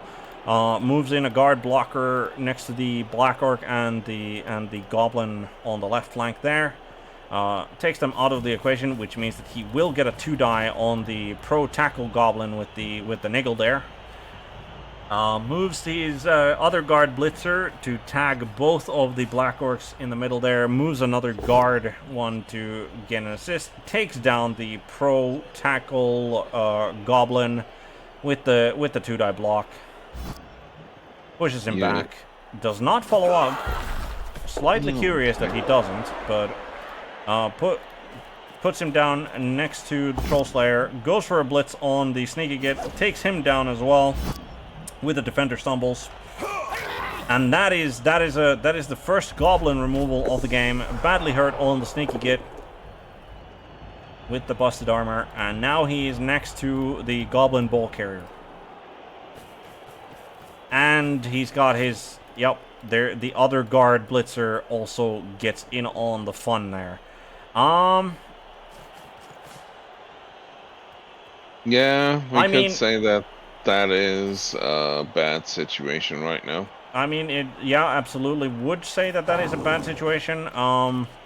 Especially now that he did that, because I was looking at that and going like, okay, he can just free up one of his Black Orcs in the middle there, and then like he obviously, like, he will need to rely on making a 3+ dodge with potentially a team reroll. Like, that is what he needs to rely on. But like, this is absolutely, yeah. But this is just no, like, this is a bad situation for Danton, and unfortunately it's like, I can't, like, even if he manages to get past here, right? Like, I don't think, like, he needs to make, like, I think what he starts with is he starts with the rookie Black Orc, except that it's only a 1-die because the Blitzer has guard on him as well. So he needs to move the Goblin way at the back, needs to give another assist on the Dwarf Blocker or Lineman with guard next to the rookie Black Orc there. Then he takes the 2-die against that blocker, hopefully takes him down, and then he dodges away with his ball-carrying Goblin, and then he's got a free Goblin as well who can cover. And he makes 2 GFIs with the guy he just pulled up on the other side, and has to use a team reroll for that. Goes for a 2-die and with the Brawler manages to take down one of the guard pieces. I don't think this is going to be particularly relevant to him. Okay, gets a stun on them. That's useful, but still, I don't think this is particularly relevant to him saving the day. Well, I was going to say, like, he might change sides again. I was looking at this. I mean, he can. He certainly can. Like, I think that's a fair assessment to make. But he's not. So he did those blocks, and now he's doing what I thought, like, he should start doing. Yeah, in that case. Takes him down. Takes down the Dwarf. Follows it up as well. Yeah, this is the big dodge. I think this is gonna be the big dodge now. Is the troll marked? Yes, there's a rookie dwarf blocker. Oh, there's one there. Yeah. Okay. Like, that was I think the important move that Wenteros made last was to move that dwarf blocker lineman there, because otherwise, like, Danton could have easily both, like, gotten the block Black Orc and the trained troll. Like, they would have been free with just 1 block. I don't think that was the... fails the 3+ dodge, needs a team reroll, fails it still. Yeah, I don't think... You don't move that Goblin Bruiser that's free. You don't move that before you make the dodge. Because, like, now he's more out of position than he ever was. And if you don't make the dodge, then like, him being forward doesn't matter. But, yeah, this is not great. Essentially, Danton needs to... Like, Danton needs Wenteros to have a catastrophic turnover here, I think. Which is something that I find myself often saying, funny enough. But he needs a catastrophic turnover I think, to recover from this. Or he needs, like... He definitely needs... If the dwarves go for the pickup, he definitely needs them to flub it. Because if he manages to make the actual pickup, I think that's going to be a 2-0. 2-0 for Wenteros, and... In which case, like, Wenteros's best play is probably to not even attempt the pickup. No, I think I think it is. Because, like, if he doesn't go for the pickup, then I'm pretty sure that Danton can probably engineer a way to get himself at least like a block on one of the dwarves and then push onto the ball and then hope for a good scatter and recovery. Like, yeah, maybe. I think that, like, that's the thing, is that if Wenteros, I think, should go for the pickup with the blitzer there, like, obviously move the dwarf, like, rookie dwarf blocker next to the ball and into as annoying spot as possible, and then go for the pickup with the blitzer. And if he makes it, then he just runs towards the end zone, and, like, Danton is in a horrible position to try any sort of like pursuit. Especially, yeah, if he does this, takes down the rookie Black Orc, gets another dwarf blocker into a great position to, like, near the ball. And then he can go for the... Like, obviously, he could just... Okay, that's not exactly where I would be putting that. But, yeah, goes for the pickup. Fails it. With a reroll, manages it. And now he just needs to jog towards the end zone. And, yeah, yep. I just... like... It all comes crashing down because of that troll blitz.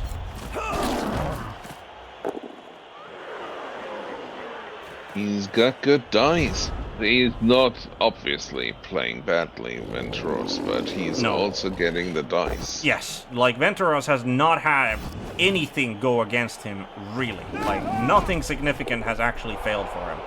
No removals has happened. Like, his opponent hasn't gotten the best dice. But I would also say that it's Danton. Like, both coaches, I think, made mistakes this game. It's just that for Wenteros, the dice obliged to help him out of the bind, and unfortunately for Danton, he could not make the 3+ dodge, even with a reroll that would have at least somewhat recovered his position. Yeah. But you have to admit that it was the troll blitz that led to such a catastrophic. So he was trying to get a 1 dice on it. He goes for the dodge. He goes for the pro, and the pro succeeds in getting him that assist. Now he needs to make a 3+ once again with potentially with a team reroll, and he gets a 1 die. He gets a 1 die on the ball carrier, and again, like, also the positioning, like, moving the free Goblin Bruiser that he had, like, was not okay. Needs to use a team reroll, and he still cannot make the 3+ dodge even with the team reroll. He has... Oh, I know it too well. Yeah. Goblins and the 3+ dodges. Oh my. Yeah. At least most of the time you're not wasting team rerolls on those dodges, because most of the time the enemy team just doesn't have shitloads of tackle on you. But in this particular match, this is dwarves. Yeah, and down goes the Goblin Bruiser there. Goes for the blitz with the troll. The troll blitzer gets a push. Surely he pushes him. Yep, pushes him away from the ball carrier. Only a push, but that's good enough. I I mean, I think I don't think he scores now. Like I think he stalls at least one turn. Yeah, he can stall for one more turn. At least one more turn. He should at least walk towards the end zone. Yeah, absolutely. Like he should be one from the end zone, absolutely. And he should be doing that before he does any more blocks because, well, yes, it poses no threat of failure, but.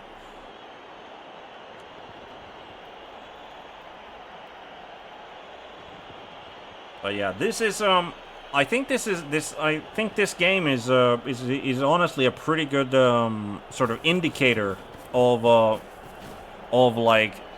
we are really in the sort of like the highest levels of Blood Bowl coaches in OCC, because most I think we can both agree that both coaches have made maybe like one mistake, right? Mm-hmm. There are some more things that are arguably whether or not they were mistakes or not, with like the power of hindsight and whatever. But I would argue that both coaches have really only done like one sort of bigger mistake, and that's not a lot of mistakes to be making in a Blood Bowl game, where a lot of things can go sideways, and a lot of situations can, if you don't think them through, can become bad mistakes. Oh, and that's an armor bust. That is an armor bust on a rookie dwarf blocker with 4 SPP. Is the Apo going to be used here? The Apo is going to be used here. Okay. It's either dead or armor busted, and he has chosen death. So that's all right. But yeah, no, the the difference again being here that the one mistake Wenteros the dice obliged to help him out there, versus Danton they didn't. And but that's, I think, speaks to the quality of both coaches, in that again, one mistake is not a lot of mistakes to make in as complicated of a game as Blood Bowl is. And that's just the thing, that if you make a mistake in the championship, the opposing coach is generally skilled enough to take full advantage of it, which Wenteros has done here. Absolutely.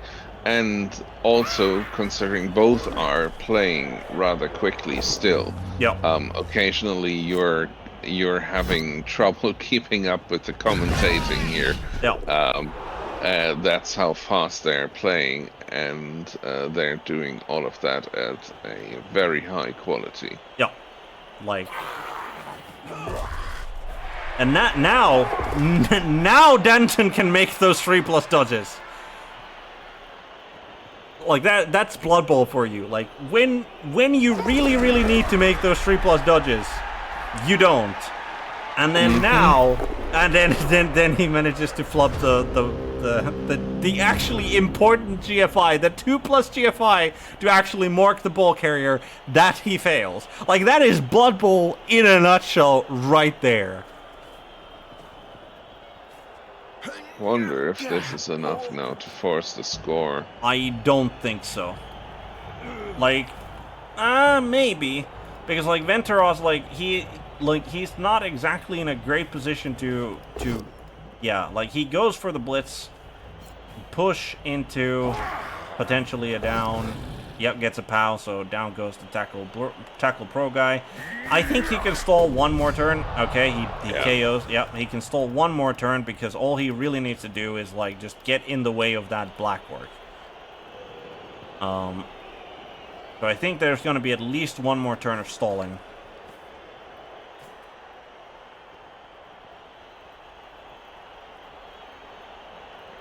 But whatever happens, the 2-0 for the Dwarves is probably gonna be the decider for this particular matchup. In that I don't think Danton can come back from a two touchdown deficit. No, the thing is, right now, even if he were to somehow knock the ball free now, that's still a 1-0. He's still lost. Yes. unless he can actually score. Yeah. And like that is so far down the line, him actually scoring now. Yeah. That Wenteros is free to play around a little bit. Yeah, and I mean, I'm just putting it out there that he, like, with the position that Wenteros, the ball carrier, is right now, he can't even get a block on it. Like, the best he can do is for two GFIs and get, like, a Black Orc and a Goblin to mark that blitzer.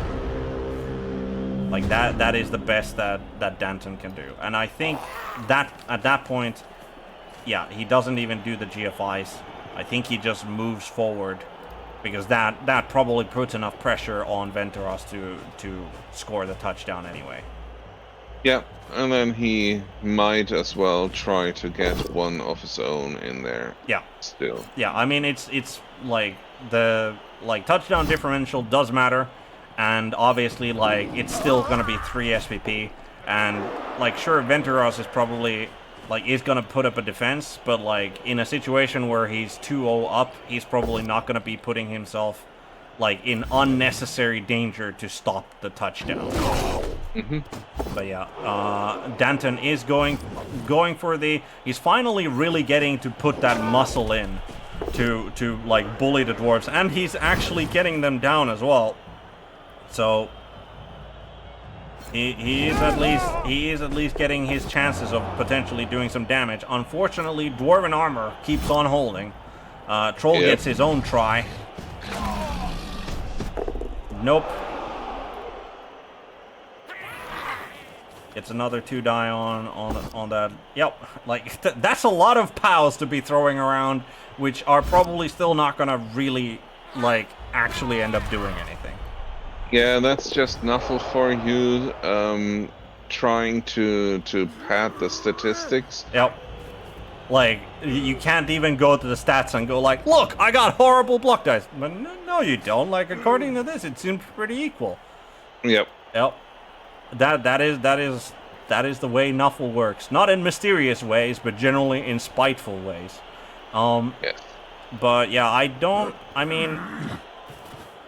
think Wenteros goes for a 2 die on one of the goblins there, as he does. See if he can get like another removal there. But I think aside from this blitz, I'm pretty sure that he's probably just gonna walk it in. Yep, there he goes, and that's a 2-0. 2-0 for Wenteros and the dwarves. Could you take a look whether or not we are live for the third game of the night? I shall have a look. If we are, I think we are going to be making our move over there as... yes, we are live for Bantha versus HLiNiC. Alright, well, unfortunately, I think this game is decided for in favor of Wenteros. Had this been a case where I think Danton had a chance of drawing, like a good chance of either drawing or even winning the match, I think we would have stuck out here in the end. But I think we are going to be moving on to the freshly started, probably like maybe 10 minutes old game of HLiNiC versus Bantha. Good luck to both of the coaches, and let's see about that.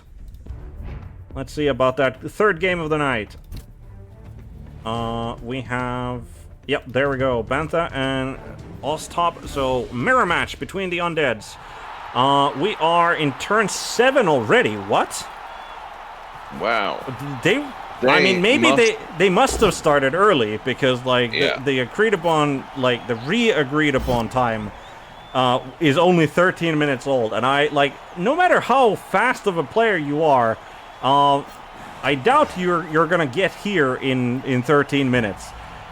Turn 7, and that is, it looks like Ostop has managed to already make 1 touchdown, but it is now, he must have left like 3 to 4 turns for HLiNiC to score back, as this is his turn 7, and he's already kind of deep into Bantha's territory here.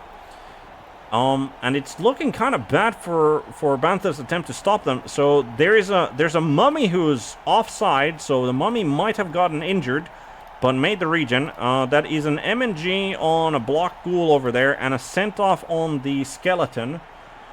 We have a dead ghoul. We have a dead ghoul with block sure hands for HLiNiC, as well as a badly hurt block ghoul. So,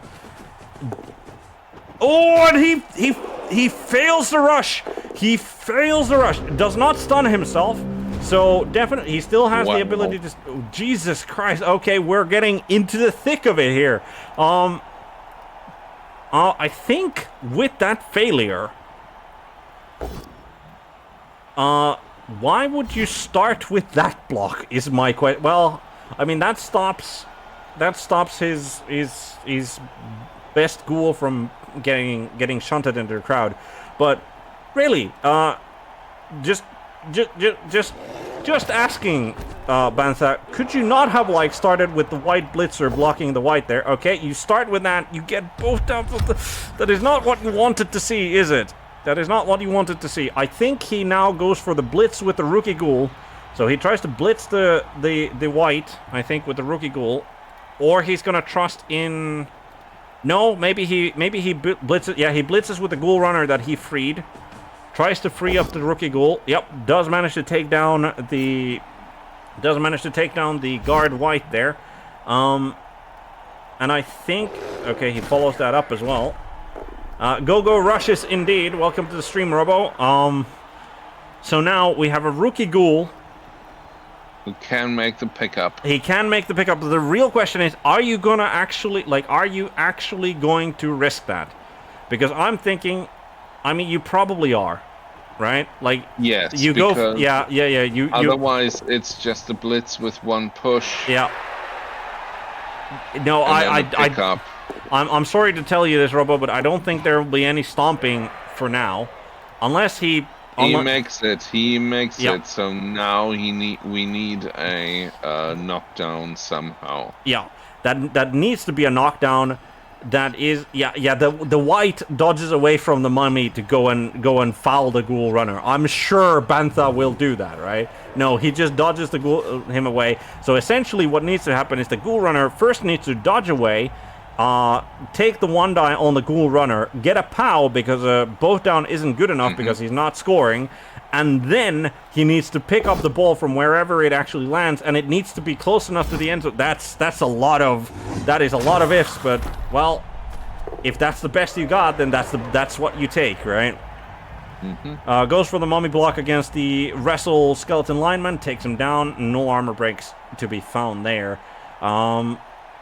I don't think he takes any blocks in the middle there. There's no reason really to pick up his dauntless zombie to just take a hit from the mummy. I'm just curious, at this point, would HLiNiC actually just rather maybe try to surf the ghoul runner that's next to the sideline there? Can he even do it? No, I don't think he can. Well, no, not very easily. Not very easily. He could, but nope. He expends his blitz on that instead. Goes for the pro. Pro does not matter. He still got a 2 die on that, but yeah, no. He gave up on the attempt to score. Goes for another block on that. Only gets a defender stumbles. So no surf, no down on the ghoul. The ghoul with the block leap and a movement bust. Yes, you were wrong, as usual. Takes the both down there. Nothing happens because both have block. Does manage to take down one of the zombies on the line of scrimmage. Gets another 2 die. Yep. Manages to take him down as well. No armor breaks to be found. No armor breaks to be found, and that is the halftime done for the undead off. I definitely would have wanted to see how we got to this position, but we at least will cover the last half. And it's it is going to be HLiNiC's receive, and he is 1-0 down, so it is going to be a fight for him to at least get that 1-1 draw here. So he's going to be in the same position as Danton was at the start of the second half. But yeah, Yeah, no, they, what's it called? What's he called? Bantha definitely seems to have gotten the better of the casualty war. Like, that ghoul runner being dead is a real tearjerker for HLiNiC. Like, 20 SPP, block, sure hands ghoul. Like, he was going for that +1 movement on that ghoul, and now that dream is gone. Yeah. And, I mean, obviously does not help him at all that's, like, he's got another ghoul injured as well, so he's down to 2. One of them... No, he's down to 1. He does not appear to have a 4th ghoul. So he is down to just the wrestle ghoul. So yeah, not a great place for HLiNiC to be. I mean, sure, block ghoul out for Bantha Bantha as well, but and the skeleton that got sent off, but like way better injuries so far for him. And like the real reason I would have actually wanted to see Bantha's like defense, right, is because of the fact that he's got so he hasn't leveled up the mummy. Like, he's got a mummy that has 6 SPP but does not have guard on him. But he does have 1 guard on him, I mean, compared to the 2 blocks that HLiNiC has. So would have been I think that would have been a very interesting defense to see. Sorry, offense to see. Going for the +1. I mean, if you rolled that on the ghoul, yeah, you absolutely would go for the +1 strength, but yeah. So HLiNiC on the receive. I have a feeling that he will have no trouble smashing those zombie linemen on the line of scrimmage. He is going for a blitz, mummy on mummy. Yep. I mean, if mummy. he can... Mummy, indeed.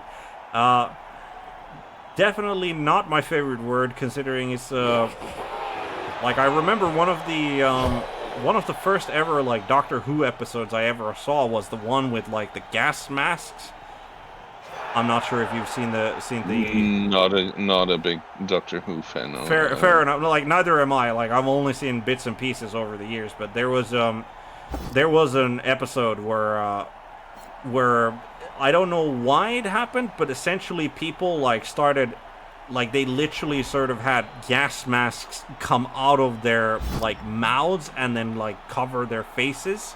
And then they, for whatever reason, they started asking after their mummy, like, as in their mom. Like, are you my mom? And, like, so it was really creepy. So, but yeah. Regardless, getting back to the actual Blood Bowl here. That's a removal, so that's a rookie zombie that gets knocked out. Always good to have the numerical advantage. But, managed to take down the zombie as well. Instead of going for the block with the pro zombie, he's now setting himself up for the mummy blitz. And that is probably like, well, I was going to say what you have to do, but you're still committing your mummy. You're not really running away again, and then it's going to be like the mummies will be glued to each other. Well, but then it should overall have the better time blocking if they are a little bit separated. Yes. Yes, absolutely, and there is also the fact that like, yep, takes the 3 die on the line of scrimmage with the pro zombie. So set up for the 3 die before he makes the mummy blitz. Seems reasonable. Gets a stun there on the dauntless zombie. So I mean, stun, not bad, but yeah. But yeah, it's like, the thing is that even if he, like, I think if he manages to take down that mummy, he's just going to put him, yep, down he goes, and he's gonna get shoved next to that zombie, and yeah, that guard, I think, honestly, the positioning on the guard mummy is, like, I think that was wrong. Like, that guard mummy is Bantha's, like, most potent weapon in this matchup.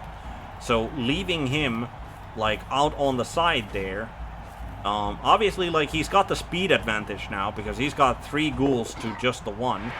But I think that, like, that mummy should have been, like, in the center and, like, behind a zombie rather than where he was.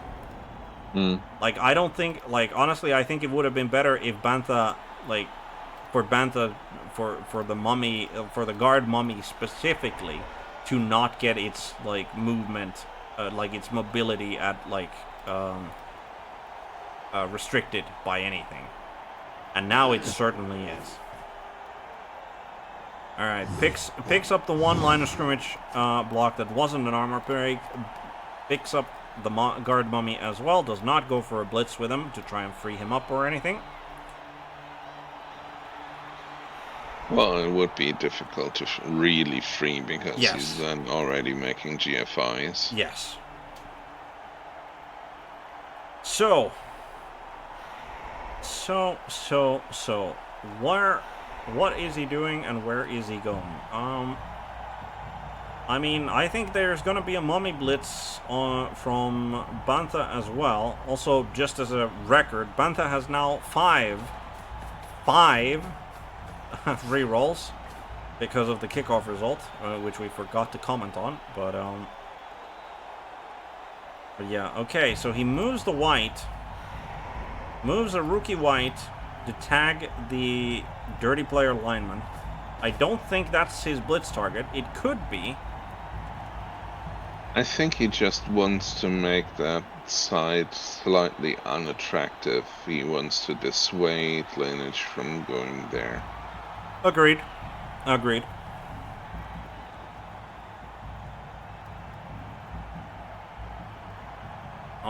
But yeah, I think he's blitzing with the mummy on the zombie that's right in front. Yeah, like I think that I mean, there is also there's the wrestle skeleton lineman in the center there that he could also blitz because that skeleton lineman has a serious injury on him. So, like, with the mighty blow with only an armor of 8+, like, if he's looking for a removal, that's it. But he is going for a 3-die on the dauntless zombie. Instead, does manage to take him down with the defender stumbles. He brought he brought 2 of his ghouls forward though. Gets that removal regardless. So a KO, and gets into contact with the white there. Moves his other white to the right. Tags the lonely zombie lineman there. That's a lot of tagged players. Yes. And he even goes for another tag on the skeleton lineman with the ghoul runner with block sure hands tackle. I mean, I think this tagging works out pretty well in his favor for Bantha. So HLiNiC takes the easiest 2-die block that he has, which is the block mummy takes on the rookie zombie, and he's seriously hurt. So another removal there. Is there region failures? We are finally getting some of those skulls for the skull throne. Yep. Region failure. That is still only an MNG, so no permanent injury there. But always nice to get SPP on your mummies. So that he's up to 10 now on that one. I think the real question is, does he go for another mummy blitz? Because like he could definitely, if he blitzes the mummy that is tagging his good blitzer and the pro zombie, goes for that blitz. Yeah. It's not the worst, no, for sure. And I mean, yep, he does go for it, and he does take him down. His choice goes for the defender stumbles. I'm gonna assume he's gonna follow that up. No, he's not gonna follow that up. He moves him slightly peculiarly. So he doesn't follow that up. Does he go into contact elsewhere? He's still got the one. He's still got the 1 square left. I mean, I would probably put the mummy next to the block sure hands tackle ghoul just to make like just to threaten that ghoul with potentially a 2-die from the mummy, or he has to at least dodge away, because it's not like the HLiNiC has an easy setup for a 2-die on the mummy if he does that. But instead he retreats slightly instead. He brings in the guard white blitzer to assist the dirty player, comes in with the ghoul runner into his what is now looking to be a pretty decent cage. Brings the white in as the last one, takes the 2-die block on the white, down he goes. Obviously doesn't follow that up. I'm slightly honestly, I think he should have brought the pro zombie lineman. I think that pro zombie lineman should have come over and be the back sort of cage corner, and that would have left the best white blitzer. I think like could have gone more forward, could have been in a position to help out in his attempt to break through the front. But it would have left the mummy unmarked though, and now the mummy could just stand up. So it's a little bit of tempo that HLiNiC has won by leaving that zombie behind. Yeah, I don't think that that mummy is, unless something goes wrong for HLiNic's push, that mummy is now kind of out of the game, or out of the drive, it should be said. HLiNiC does suffer an armor break, stun on the skeleton lineman with wrestle, takes the 2-die block on the rookie zombie, marking his guard, and he does follow that up. I think he is now setting up for, I think he's gonna go for a 1-die on the mummy. Why else would you follow that up if you don't do that? Nope, he's going for a 2-die on the zombie lineman corner, and this takes away the mummy's, yep, that makes more sense. If the mummy can't get any assists on that other mummy. Yep. Takes down the dirty player zombie lineman in the front, follows it up to tag.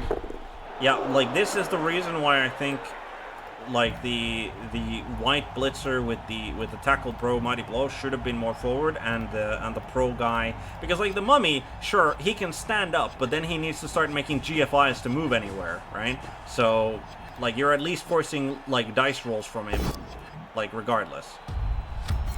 So I think the pro guy should have been, and that's another removal KO on a rookie zombie, which does free up that blitzer on the right for Bantha. But yeah, I think honestly just the pro zombie should be where the white blitzer with the tackle pro is, and then the tackle pro guy could have been in more front and center, which would meant that he would be in a position to actually blitz that ghoul runner away.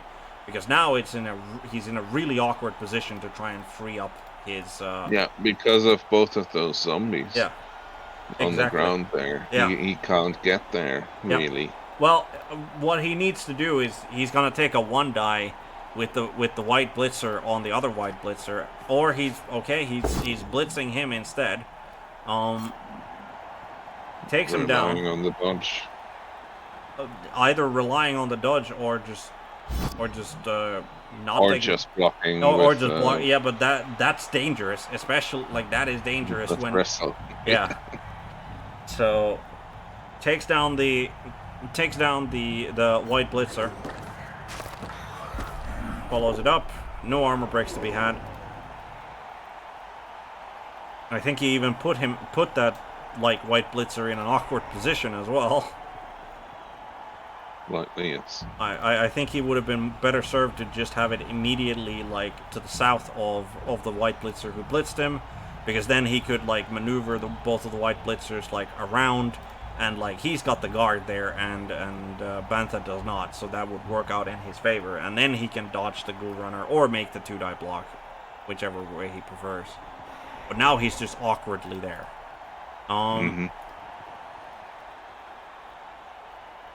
But yeah, this is, I mean, HLiNiC shouldn't feel overtly pressured, at least by the time. But he is losing the brawl war. He's ever so slightly, I think, losing the brawl war here.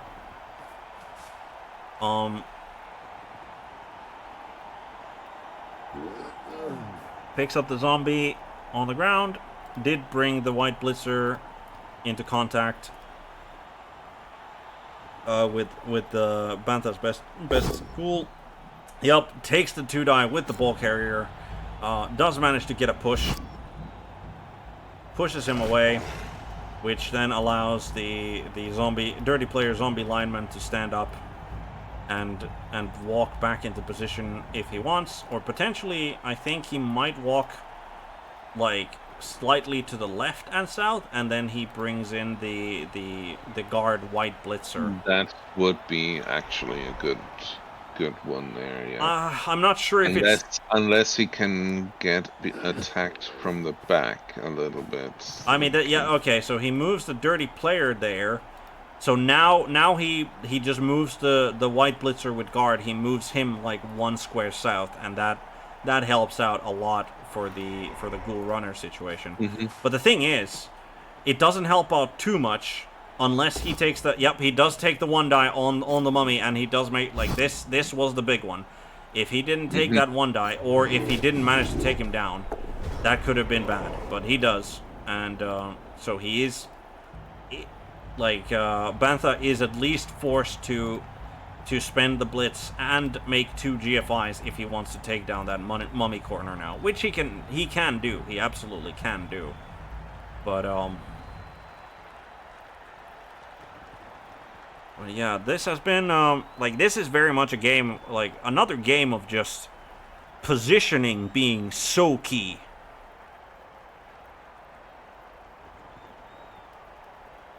But yeah, I don't think... HLiNiC, I think... I mean, again, he shouldn't feel overtly pressured, because, like, unlike a dwarf, he's actually got some fast legs on him.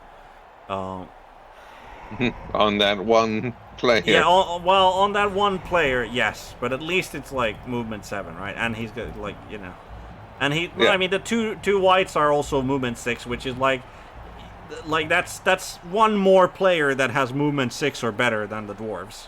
And I mean, he's not facing a wall of strength 4. Is also what he's not facing. He's facing. Sure, there's a mummy running about, but like when he's got his own, that's not too bad. Okay. Yeah. You can see, by the way, how deliberate these coaches are. Like Bantha is known for this as well. He has coached vampires for the longest time, and vampires are a very thinky team. And he is playing it here like that as well. Look how far he's running down the clock for this turn. He's moving the white from the right side in, now taking the gratuitous block with his mummy on the right side, getting a stun. And now what is he doing on the left side, where the actual ball is? I do think, like, I do think that the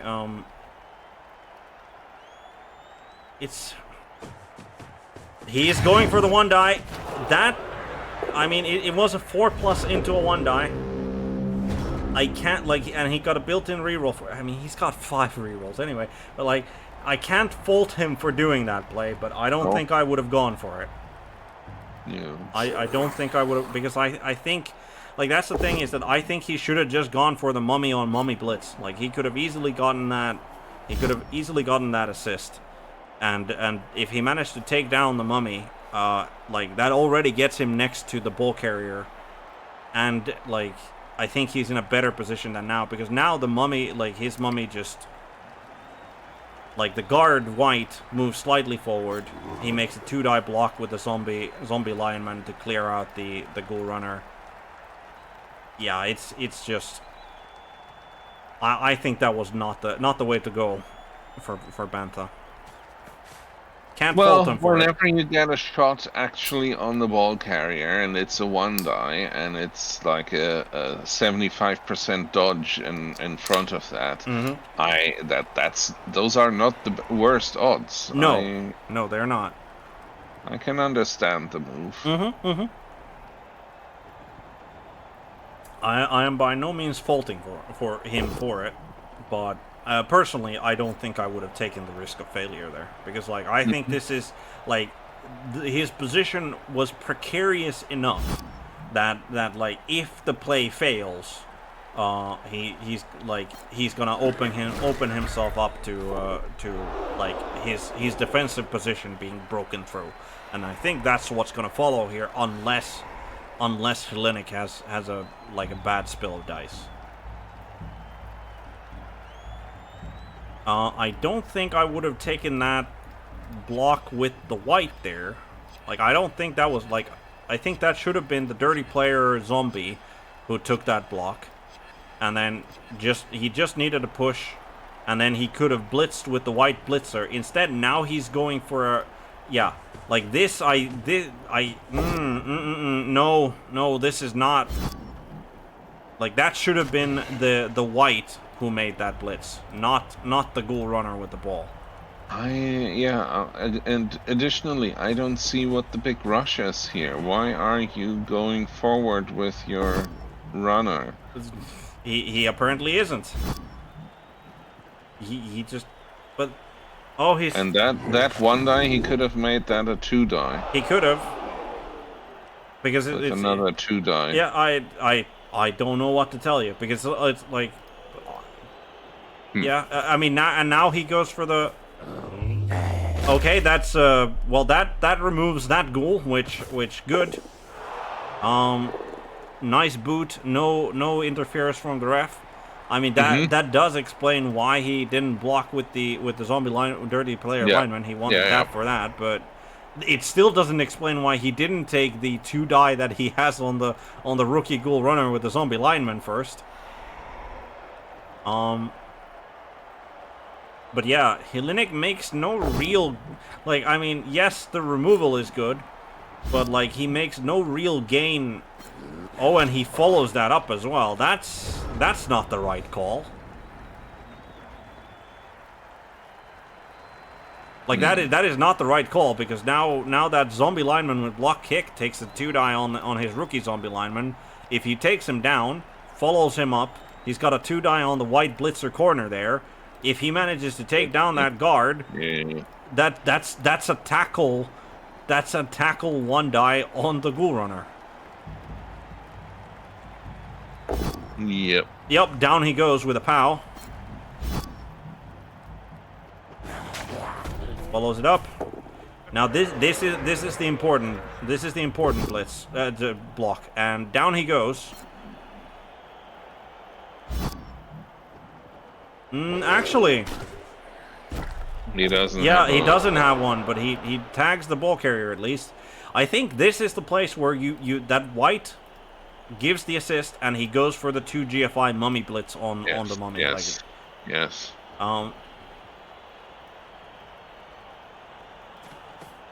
Yep.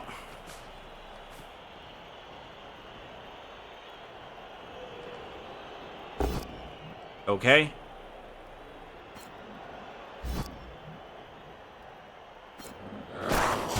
Frees up his dauntless zombie. Goes for the blitz. Makes the first one. I'd probably reroll here. Yep. Only gets a push, which is not the greatest, but it's not the worst. Yep. He's definitely winning, as I said, he's definitely winning the brawl war. Goes for the 2 die on the wrestle and skeleton. Good follow up here. Yep, absolutely. Nope. I mean, it's still no tackle on the ball carrier. Yes. Tries to go for the dodge. Might as well reroll this. He's got enough rerolls. Yep, makes the 4+ with the reroll. Like that. That's important. And he's now tagged the best white blitzer that HLiNiC has. Yep. But yeah, the turns are moving forward. Not a lot of reserve time for either coach. Not a lot of reserve time left. and HLiNiC has not made any real noticeable progress. Takes down the mummy. The pro zombie gets to tag him again, and he once again becomes irrelevant. But the fact that he actually managed to make himself relevant for one turn is slightly surprising already. But yeah, now what? Now what indeed?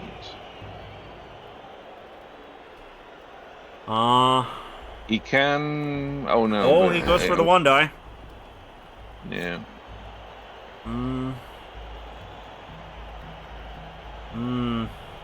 I mean, it was probably going to come down to dodges anyway. So.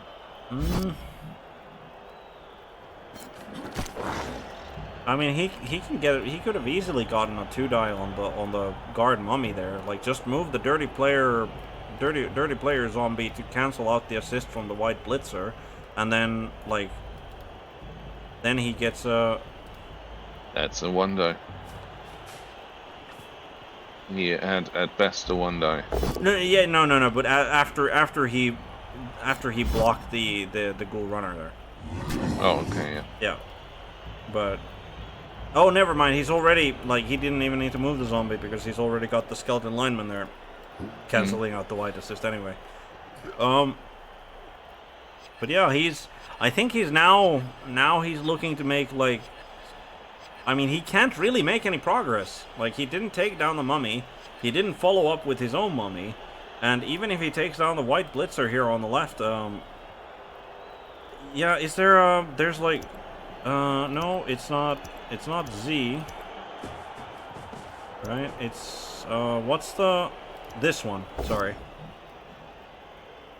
Hopefully that makes it a little bit more clear. Yep, sorry about that. I could keep track, but yep. Good catch there, Robo. Should have probably done this earlier. But yeah, takes the 2-die, manages to take down. Yeah, no worries. Again, should have realized that because you know it's undead on undead, and neither of them had like a ridiculously bright color scheme to like tell them apart. Oh, that's a nice KO there. That's a nice KO for HLiNiC. Getting rid of that. Goes for the 2-die on the block zombie. Takes him down. Sorry, not the block zombie. That's actually a white. No armor break there. Okay. I think the brawl war has now swung into HLiNic's favor. Or has, but he's Bantha is still 1-0 up. Yeah, he's still 1-0 up, and HLiNiC is less close to the enemy end zone than he was at the start of last turn, as he did take some like slightly backwards there with the ball. But yeah, we are absolutely yep, goes for the easy 2-die on the rookie zombie there, takes him down. No armor break. Okay. Yeah, red is attacking down, yes.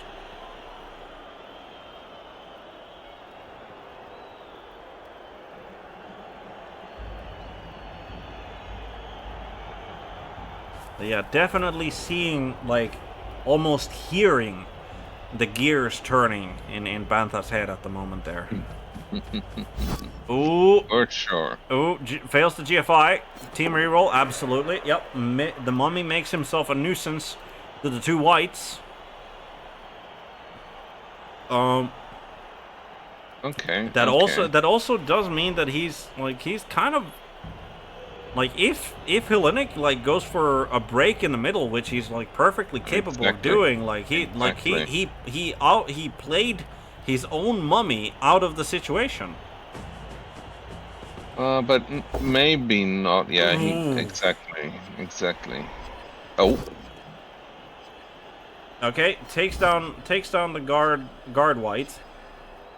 Yeah. But like now the guard white is also free to move. No armor break there. I mean, he can, yeah, sure, he can go and tag the ball carrier with that ghoul now, but... Yeah, with the tackle, yeah, so no more easy dodging. Yes, but that white blitzer with guard has an easy 2-die, and he just needs a push to get him away. Sure. And, like... But that's another blitz not going forward. Yes, but, like, the thing is that Bantha picked up the white blitzer and didn't dodge him away. Like, he's just gonna get he's world rocked by that mummy. Like, that's a... Like, he opens up a path just by blocking that white blitzer who just stood up. Mm-hmm. Like, he would have needed to make the 3+ dodge to not be in contact, and then then he would have needed a blitz to make an actual breakthrough in the middle. But now he just gets his ass kicked by the mummy, probably. Also, possibly, yeah. Also, and if that happens, it's obviously bad. Yeah. Yeah, and like even falling over for the like exactly. Like if he had just fallen over here, at least there's like tackle zones like covering all of this. But now he just. Ooh, okay. Well, I mean that's all right. So team reroll saves it. Goes for instead for the dirty player block, which also was an option because now I think that mummy is gonna take a blitz on that rookie ghoul. Or actually, probably not, because he still needs the blitz to clear the ghoul runner there. Yeah, I don't think he's going to be blitzing, but that does mean that the mummy is now free to move forward, and that's big. Because, like, both of HLiNiC's mummies are free to move forward now. Okay, He goes for the mummy block instead. Why? Like, you only needed a push. I don't think you needed to make this. Like, I don't... But, I mean, I guess, like, this is... for containment purposes of like this mummy being in the way, and I mean he might. No, I mean. Oh, no, sorry. He's deciding. Yeah, he's just deciding whether to follow up or not. Yeah, but like, yeah, he's. I mean, yeah. Now the most dangerous ghoul is decently contained there, except until Bantha's. Like, until Bantha's mummy decides to take a block and just, like, shunts the ghoul, like, the blitzer with the tackle mighty blow. He just shunts him away, and then he's got a 3+ dodge to run away from. But, yeah. This is not... Like, he could have had 2 mummies to hide behind, but he goes for the rushes instead. So there is a...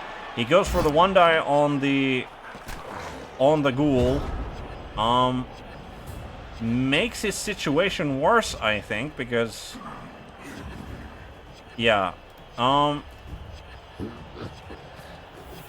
So, HLiNiC, by the way, has run out of reserve time. Bantha still has two and a half minutes in there, so he's fine to make his calculated moves. Yep, he starts with that block. I don't think that's where you wanted to put him, because like you could have just freed up that zombie lineman. Like this block achieves nothing because he's not going into the crowd. So I think why?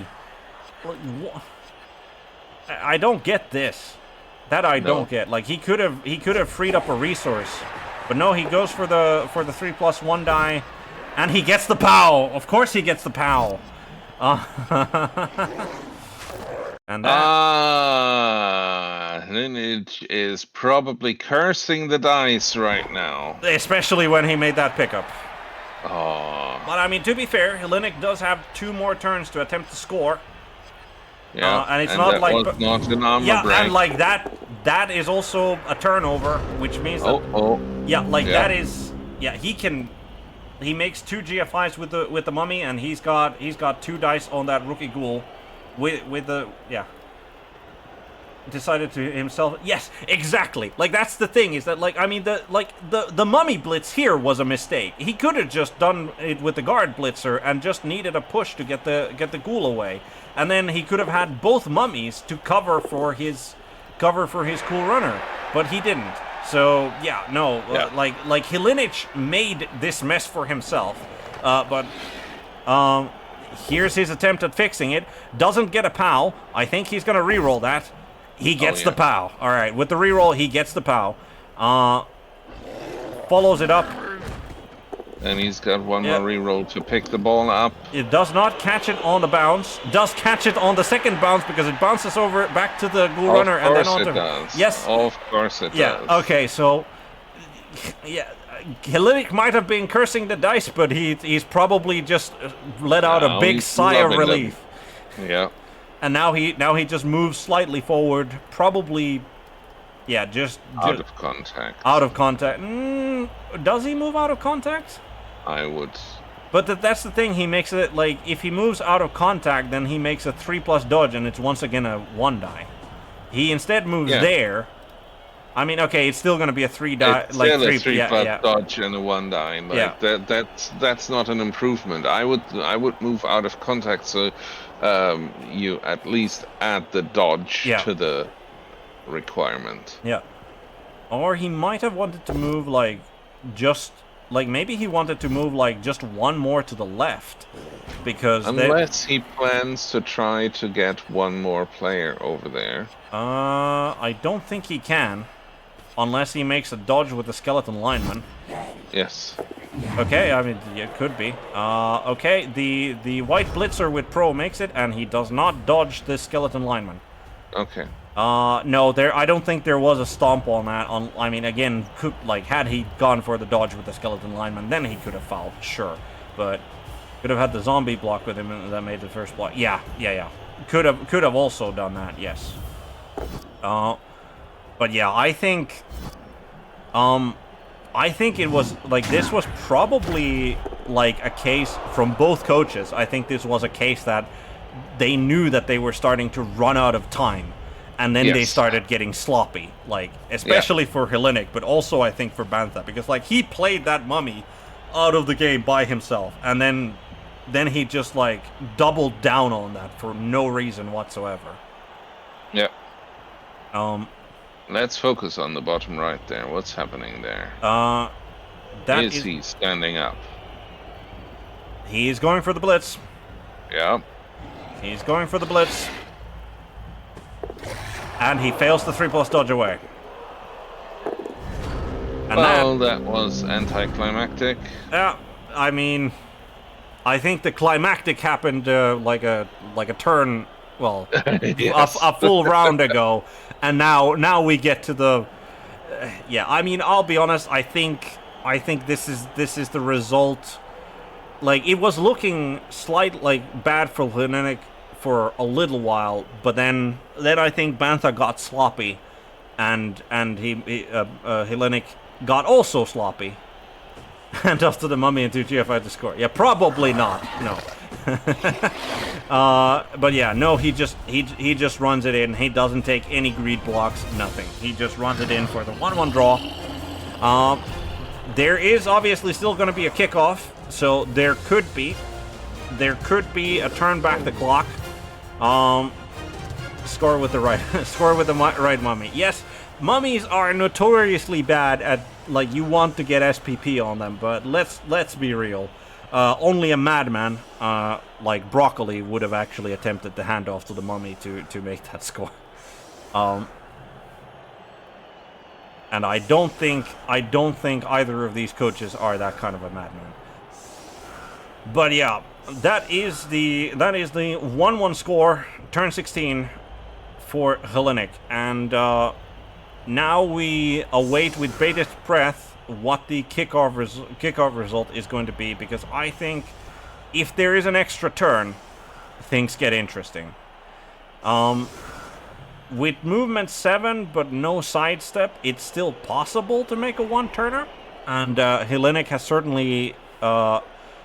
certainly taken the position, the correct position against that.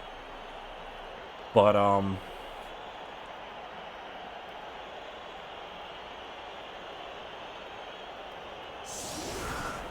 you need at least 10 players.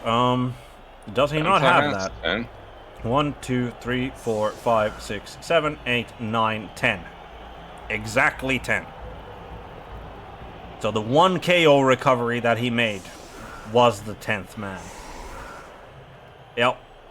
So he's obviously gonna, like, he's gonna put himself in a position where he can at least attempt it. Yeah. Because like, if you can, you should absolutely take that. Like, it comes down a lot to the kick as well. Like, what the kick result is going to be. Obviously, if he gets an extra turn, then that's even better. But if he doesn't, he needs the kick to land somewhere where he can actually bring the ball over. And like a high kick would be great, or just a touchback in general would be even better. But by the way, congratulations to Bantha in having started the half with 5 rerolls. He's down to 1, so he did work through them a little bit there. Mm-hmm. But that's what they're there for. That is what they are there for. All right. Here's the big kickoff. Solid defense. I don't think that matters. I don't think he's going to be I don't think he's going to be switching it up. Because he can't, unlike with perfect defense, you can't move the guys who are tagged on the line of scrimmage. So I don't think there is, I don't think he should. Kick is more or less a game over. Yeah. Does it scatter twice still? Because it's, no, it only scatters 1, sorry. Because it would have needed to be.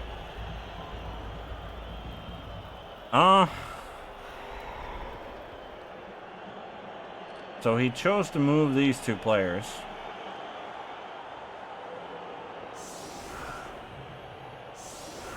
Okay. Fair enough. It scatters in the correct in the correct, but he needs to, I mean, he can still go for a pass. There's still a pass play there, but that, moving those 2 there. Yeah, it's gonna be quite difficult now.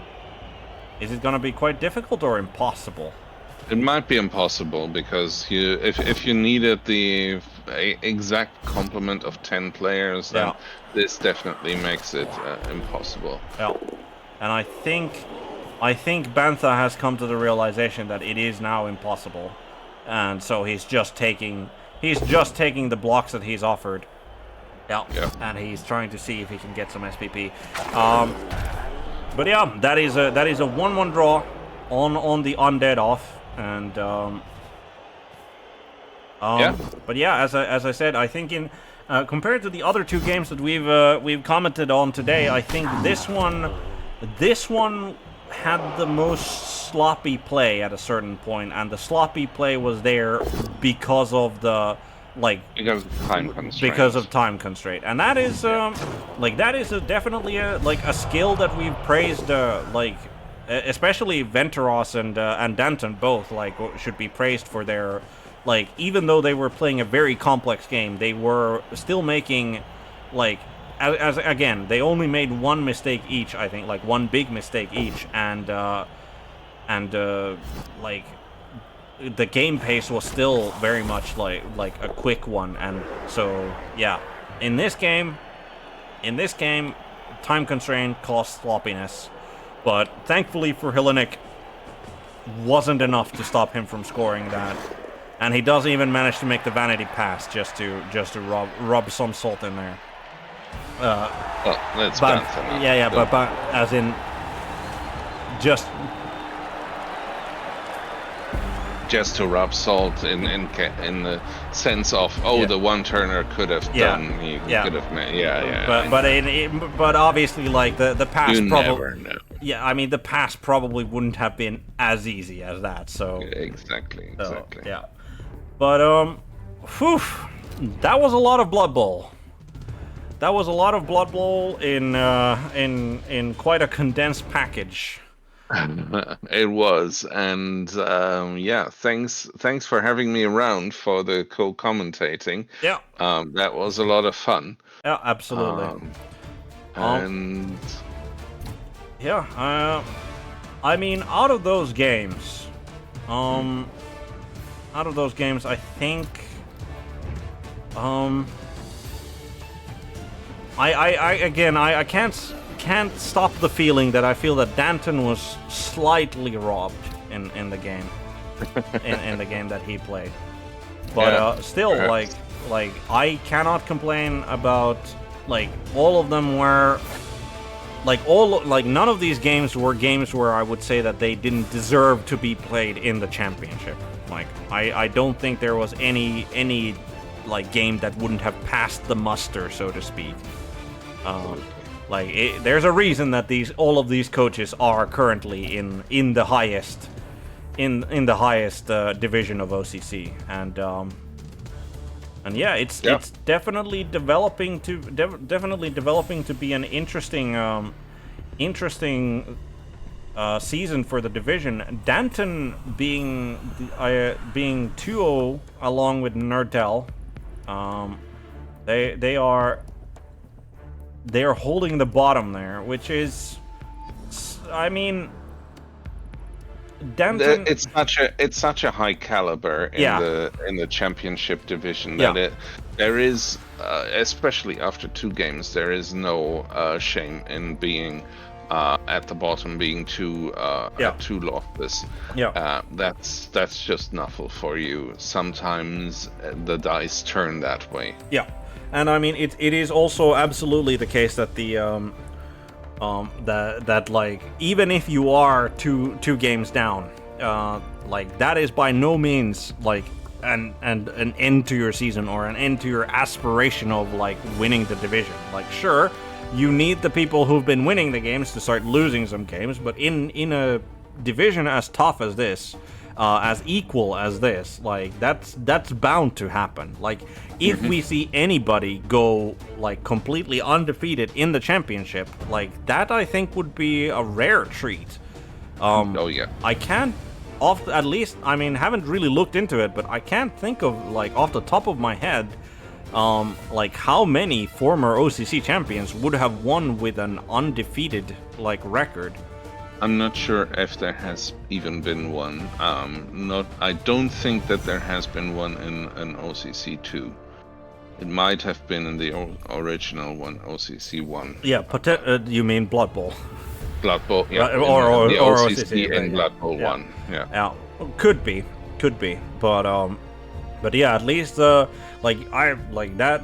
If somebody manages that feat, and especially if it's like the first season of Blood Bowl 3, like actual first regular season of Blood Bowl 3, I think that's definitely gonna put your like put your name into the Hall of Fame. Like obviously you've already won it, but like you won it with style if you win it like undefeated. So certainly something to aim for those who have not yet lost a game in the championship, but like I'm sure that all of these coaches are still very much aiming for the championship. Like, I don't think any of them have shown I don't think any of them have given up at this point yet. So, and we wish luck to all of the coaches in their aspirations, and commiserations to those who lost, and commiserations to those who suffered terrifying casualties. But that's it for us in this stream. Thank you for co-commenting here, Borke. It was a pleasure. I'm glad that we had an unsuspected Pidpad post-game interview looking at interesting surfing situations. But we are going to wrap it up for today. Thank you everybody for watching. I hope everybody enjoyed.